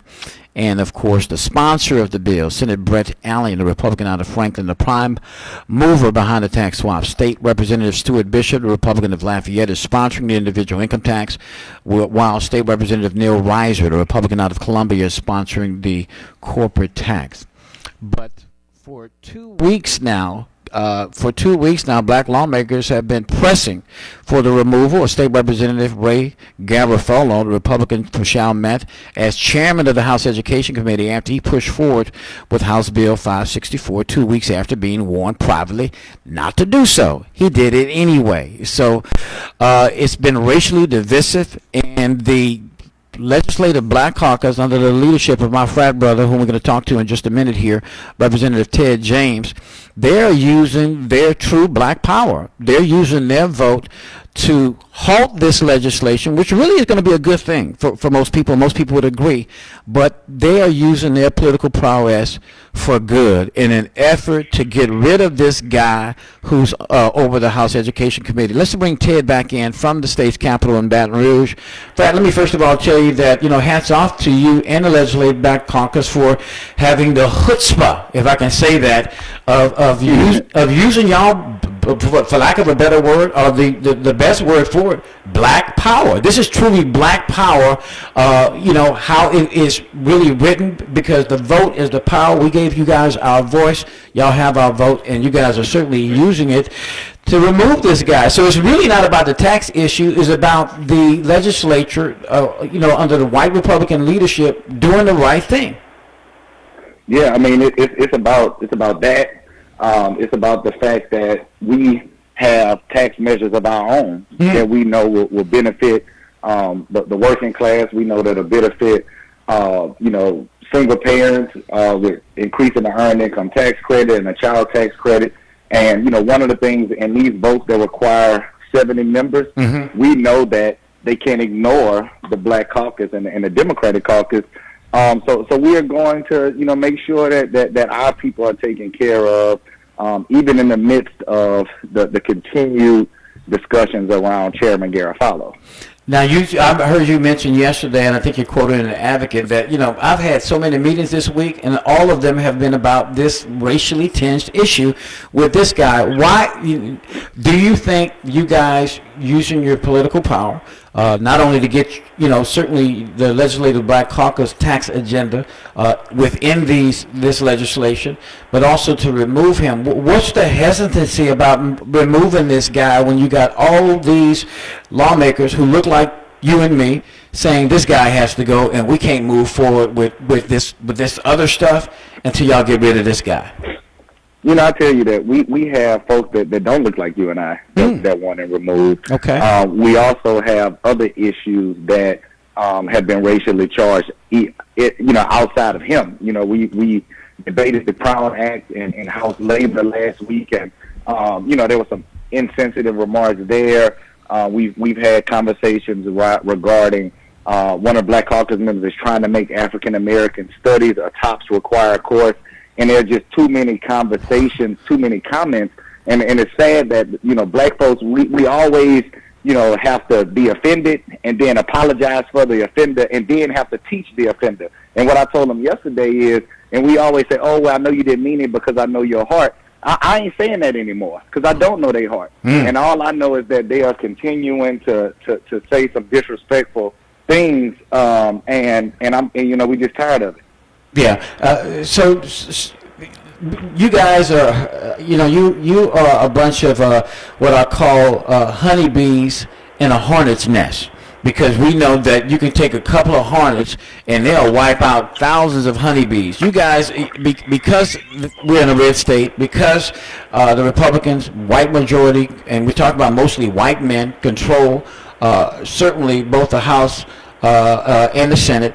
It's tough to get anything done, but these issues, these racially tinged issues, you think it's not nothing new, Ted. You've been in the House for a long time now. You've seen these things happen. Is it just to the point where enough is enough? Well, I mean, I think that it's to the point where they are getting too emboldening, right? And it's coming from leadership, and that is, from Chairman Garofalo. Some of these folks we expected out of. Yeah. But some folks that are in leadership, when you are given a position of leadership, you should know better. You should be one that's attempting to calm the water, so to speak, not inflame things. And right now, I think it's just becoming so frequent. And I don't know if it's some of these folks have Donald Trump withdrawal and they just kind of want to renew his spirit, or if the fact that we are just continuing to push forward and be more aggressive as a caucus. I don't know if that's an issue. But I'll tell you that we are not letting up. We had an issue yesterday with the qualified immunity bill, and it needed 53 votes, and that's the only number of votes that it got, because we have some folks that are really just, emboldened in their ignorance of issues that are impacting black people. So while we continue to have these conversations, these tough conversations, we're going to keep holding our feet to the fire. And, if we get out of this session and we don't get a vote on some of these tax bills, then it won't be for the fact that we haven't tried to work with these people, right? It's going to be for the fact that they just continue to ignore some of our concerns, and that's not going to be something that's going to bode well for this process, because we are going to be very strong in our opposition to some of these comments. And if we don't start to see movement on some of our tax bills, then nothing is going to move. Wow. And I'm glad you mentioned that, because that was going to be my next discussion with you about Representative Edmund Jordan's House Bill 609. You guys actually had to compromise on that. I see here that several lawmakers, they chafed at the effort to limit the use of the qualified immunity, which of course shields officers from civil liability. Now, Representative Brian Fontenot, the Republican out of Thibodaux, who was a former law enforcement, who was a former cop, successfully tacked on to Ed's bill an amendment that would require plaintiffs who lost in court to pay all the attorney fees from police officers. So here you got another mechanism where they're going to discourage people who have been brutalized and had their civil rights violated by police to if you lose, because in Louisiana you could lose even though you are innocent or you are right in your claim and the police are wrong, but convincing a judge. So you and I know there's a difference between what's right and wrong and what justice is when you get in the courtroom. So here they put another stumbling block on a good measure that would have helped a lot of African Americans who have been locked up with mass incarceration and of course trumped up charges and the like, to scare us into taking them to civil court, because if we lose, we got to fit the bill that for money that we don't have. Yeah, and I mean it's another intimidation tactic. It's just like when they gave us the right to vote, but then asked us to count the jelly beans in the jar. Yeah, right. It's trying to intimidate people. Poll taxes. And then what was very, very telling to me is they had another Republican that went down and say, hey, let's I recognize that some people could probably just go and trump up complaints and file stuff against law enforcement officers. So let's just make sure that this is only for lawsuits that the court deems frivolous. They said no to that. Wow. So that told me, and when I went to the floor, I said, look, this is clearly not an issue of frivolous lawsuits. This is an issue of y'all just not giving a damn. Wow. And for me, and I told them yesterday, look, I'm not making any apologies for you anymore. Like you are not folks that don't understand. You folks that just don't care. And I think that what they're going to see is a lot of fall off from these issues, because the problem is these things were compromised from a task force. We had the chiefs of police that voted in favor of the proposal in the task force, and then pushed Representative Fontenot to file that amendment on yesterday. Wow. And the head of the chief police association is a black man. So our issues ain't just with them. You know, our issues are with even with us that didn't even have the decency, didn't have the decency to reach out to Representative Jordan and say, hey, you know, things have changed.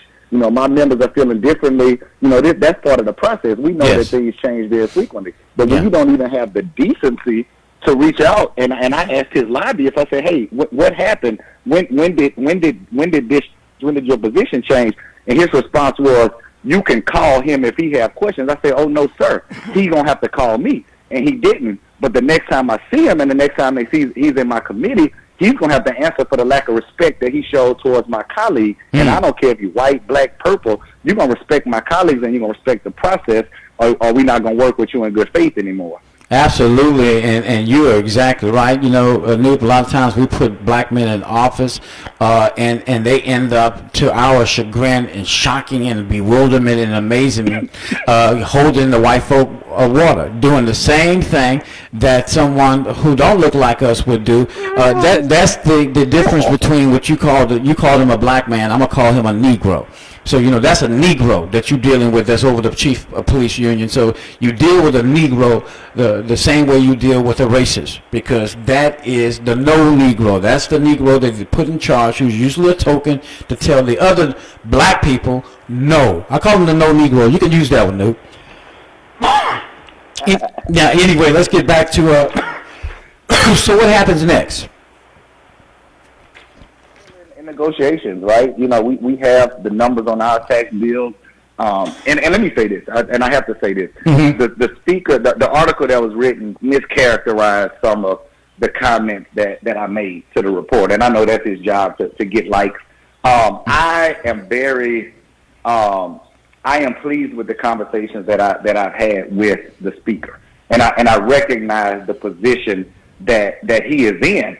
So I am not criticizing him for not making the decision yet, because I know that there are a lot more dynamics in place, right? I know that he has tried extremely hard to keep the waters calm, but I also know that he is dealing with a fraction of folks, and some of our colleagues are getting a lot of pushback, and he's really been waiting on some numbers for some of our tax bills. So, you know, the article based kind of, you know, I didn't like the way it painted my relationship with the speaker, because, you know, while I have had countless conversations with him, what he didn't say is that, you know, there are some things with this situation that as a body we would probably handle privately. I think that, you know, the fact that my colleague was trying to limit some type of conversations, I think that the fact that, you know, we've continued to have these racially charged issues, the fact that, you know, we were able to, you know, have disqualified immunity, it tells me that we as a body probably will benefit from the type of conversations that he was trying to limit, right? Absolutely. So either we are going to address the issue head on, or members of the Black Caucus are going to continue to have to go down to the floor and have what I keep saying are these teachable moments when we have to educate our colleagues about the issues regarding race, the issues regarding institutional racism that are very much still alive in the process. Because I'll tell you that those lobbyists, you know, for one of my colleagues that don't look like us, lobbyists are not going to go and try to amend those bills without having a simple conversation. So that, too, is just a vestige of the way folks have always looked at us. And for way too often, we've made excuses for them, and we haven't called them to the table. Like, that's not going to happen under my leadership. Like, and I don't care who you are. I don't care whose friend you are. I don't care whose brother you are. You know, you disrespect somebody in our caucus, you know, you're gonna be called to task for it. Absolutely, absolutely. And as in the infamous words of Dr. Martin Luther King, we can't allow anyone to take your manhood. And now you know the real reason of why I put this show on 19 years ago, Frat, is because when we elect people like you, particularly African Americans, and you're mischaracterized, misquoted, or your soundbite is taken out of context or out of order on WAFB or the Advocate, you can always talk to Tony Brown and talk to your base statewide on this show, and we will make sure that you have more than a 20-second soundbite, that you have more than a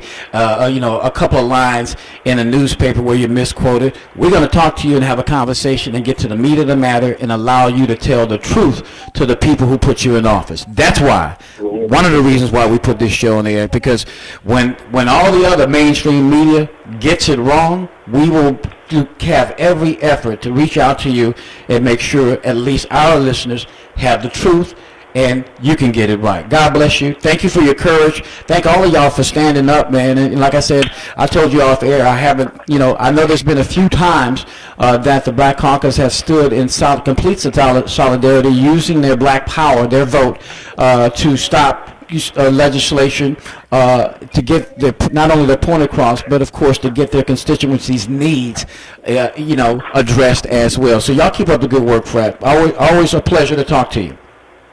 Appreciate it. All right. All right, brother. You take care. That's, of course, the chair of the Legislative Black Caucus, the distinguished gentleman out of Baton Rouge, State Representative Ted James. And, of course, it's getting racially tinged down there. And, of course, tensions have been simmering between black and lawmakers and Republicans of late, especially after the contentious hearing where the House Education Committee Chair, Ray Garofalo, as we mentioned, a Republican out of Chalmette, brought up the good of slavery. Now, while Garofalo quickly walked back the comment, the Black Caucus was outraged at his bill and the hearing and is withholding support for tax reform efforts in the meantime. More eyes open when we come back. That's Black Power.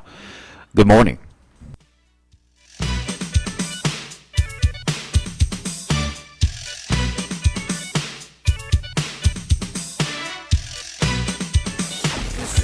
Eyes Open with Tony Brown on FM 107.5, The Vibe, and 1110 AM, KGTP, Alexandria, Pineville.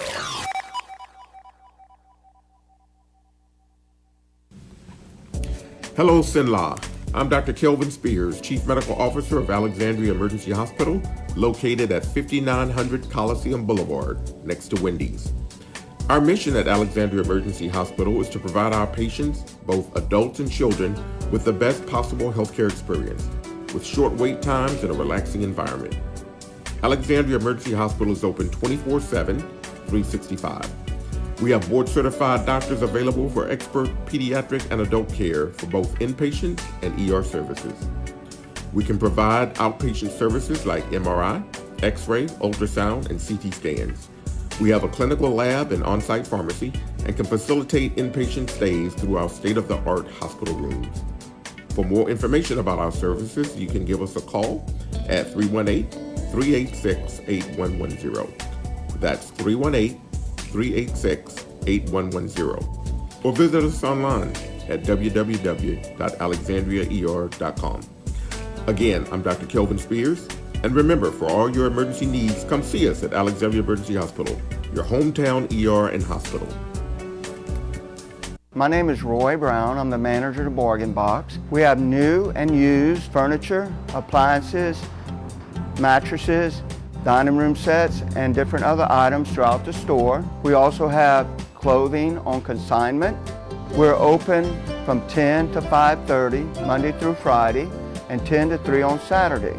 We're on Military Highway in Trotters Plaza, and I would just love to invite y'all to come visit.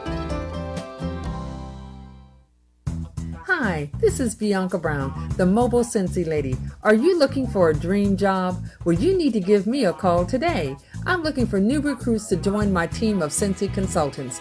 Join Cincy today and get your starter kit for only $99 plus shipping and tax. Benefits include additional income, flexibility, incredible friendships, world-class training, recognition, personal growth, discounts on amazing Cincy products, and the opportunity to earn fabulous incentive trips around the world like the all-expense-paid trip I earned to Cancun, Mexico. Interested in joining Cincy? Give me a call today at 318-618-1832. That's 318-618-1832. Please refer to my website, lapeacefulsense.cincy.us, for our income disclosure statement. Hi, this is Dolores with Robinson Family Mortuary. The COVID-19 pandemic has been devastating to our community, and we have served numerous families affected by it. Planning a funeral is difficult, but a sudden loss during this pandemic can be even more stressful. Robinson Family Mortuary can help ease your stress and serves all of Central Louisiana, including Natchitoches, Oakdale, Marksville, Leesville, Fort Polk, and most every parish in the entire state. The newly renovated Robinson Family Mortuary is located at 1815 Military Highway in Pineville, and we can be reached anytime by calling 318-442-7300. That's 318-442-7300, or visit us online at robinsonfm.com. Robinson Family Mortuary, without delay, can arrange for a traditional funeral service, cremation, ship in or ship out, including military. We accept all assignable and verifiable life insurance policies. With just one call to 318-442-7300, all of your homegoing needs can be taken care of at our newly remodeled Robinson Family Mortuary. Robinson Family Mortuary, a family serving families. There's been a lot of talk about the side effects of COVID-19 vaccines. Some people have experienced mild to moderate pain or swelling in their arms where the shot was given, fever, chills, tiredness, and or headaches. These are normal and a positive sign that your body is building protection against the coronavirus. If you're 16 years old or older, visit covidvaccine.la.gov to find out where you can get one of the COVID-19 vaccines and help bring back Louisiana.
All right, we're back right here on your premier morning news magazine. Certainly want to tell our listeners who are listening on FM 107.5 The Vibe, as well as 1110 AM KTTP. We are streaming digitally. We are streaming digitally on four Facebook formats.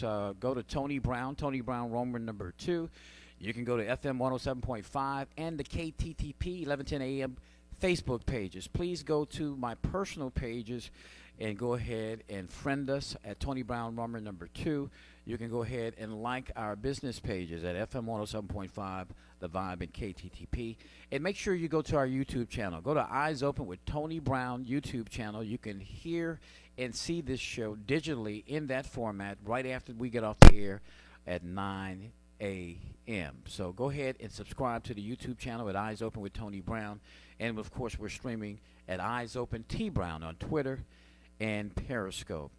Yesterday, just a day or so ago, we had the privilege of talking to the founder and co-founder of Ward Holdings International. We talked about the Tanzanite brand. We talked about the Kickstarter program, as well as a worldwide contest with more than $25,000 in cash prizes, monthly winners of $1,000 who will be flown to a kind of America's Got Talent sort of contest to Africa, all expenses paid, and we had a good time with, of course, the founder, Lloyd Ward, and, of course, his CFO, co-founder, Martin Johnson. This morning, I want to talk a little bit more about the product and some of the availability maybe toward the end of this year after the fall of these Tanzanites that we've been talking so fervently about. This morning, I have the pleasure of having Nathan Batchart. He is on the WHI Tanzanite brand team. He is also the person that they call the mad scientist, who's going to be cooking up the various flavors for the premium Tanzanite cashews that will be available to the public sometime this fall. Let me bring the mad scientist, Nathan. Nathan, always a pleasure, my friend, and welcome to Eyes Open with Tony Brown this morning. Tony, good to be here. Good to be here. How are you? Man, I can't complain. Let's talk a little bit about your background and how you got into. It's my understanding that you're a cook. You're a chef. Yeah. Yep. I actually went to school back in late '90s Kent Career Technical Center over in Grand Rapids, Michigan. Mm-hmm. Took some culinary classes there, and ever since then, I've specialized in pastries and desserts. And I just love it. It's my favorite thing to do, and picking it as a career is definitely something that's been something worth a lot to me. Well, absolutely. I don't know. You and I haven't talked personally a lot, but I used to own a restaurant several years ago. In fact, my board operator was one of my register people, one of the only few people I trusted at the register, because controlling those resources and knowing what you got coming in, man, is very important. So she's been with me for nearly 20 years now, almost 20 years. Okay. But I'll say this.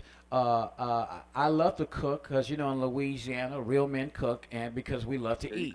And I know you love to bake and do what you do because you like things tasting good, and I love the rewards afterwards. So how are doing the pastry and some of the other things you do as a chef compared to what you're being asked to do right now by WHI, coming up with these different flavors, these seasoning blends that, of course, I know the public are going to enjoy once we go and, of course, go to market retail style with these varieties of Tanzanite?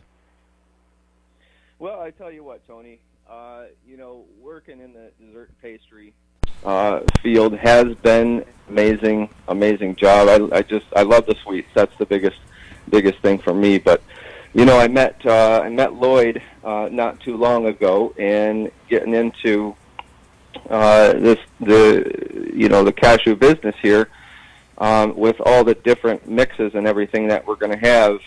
It's just exciting. It's just exciting with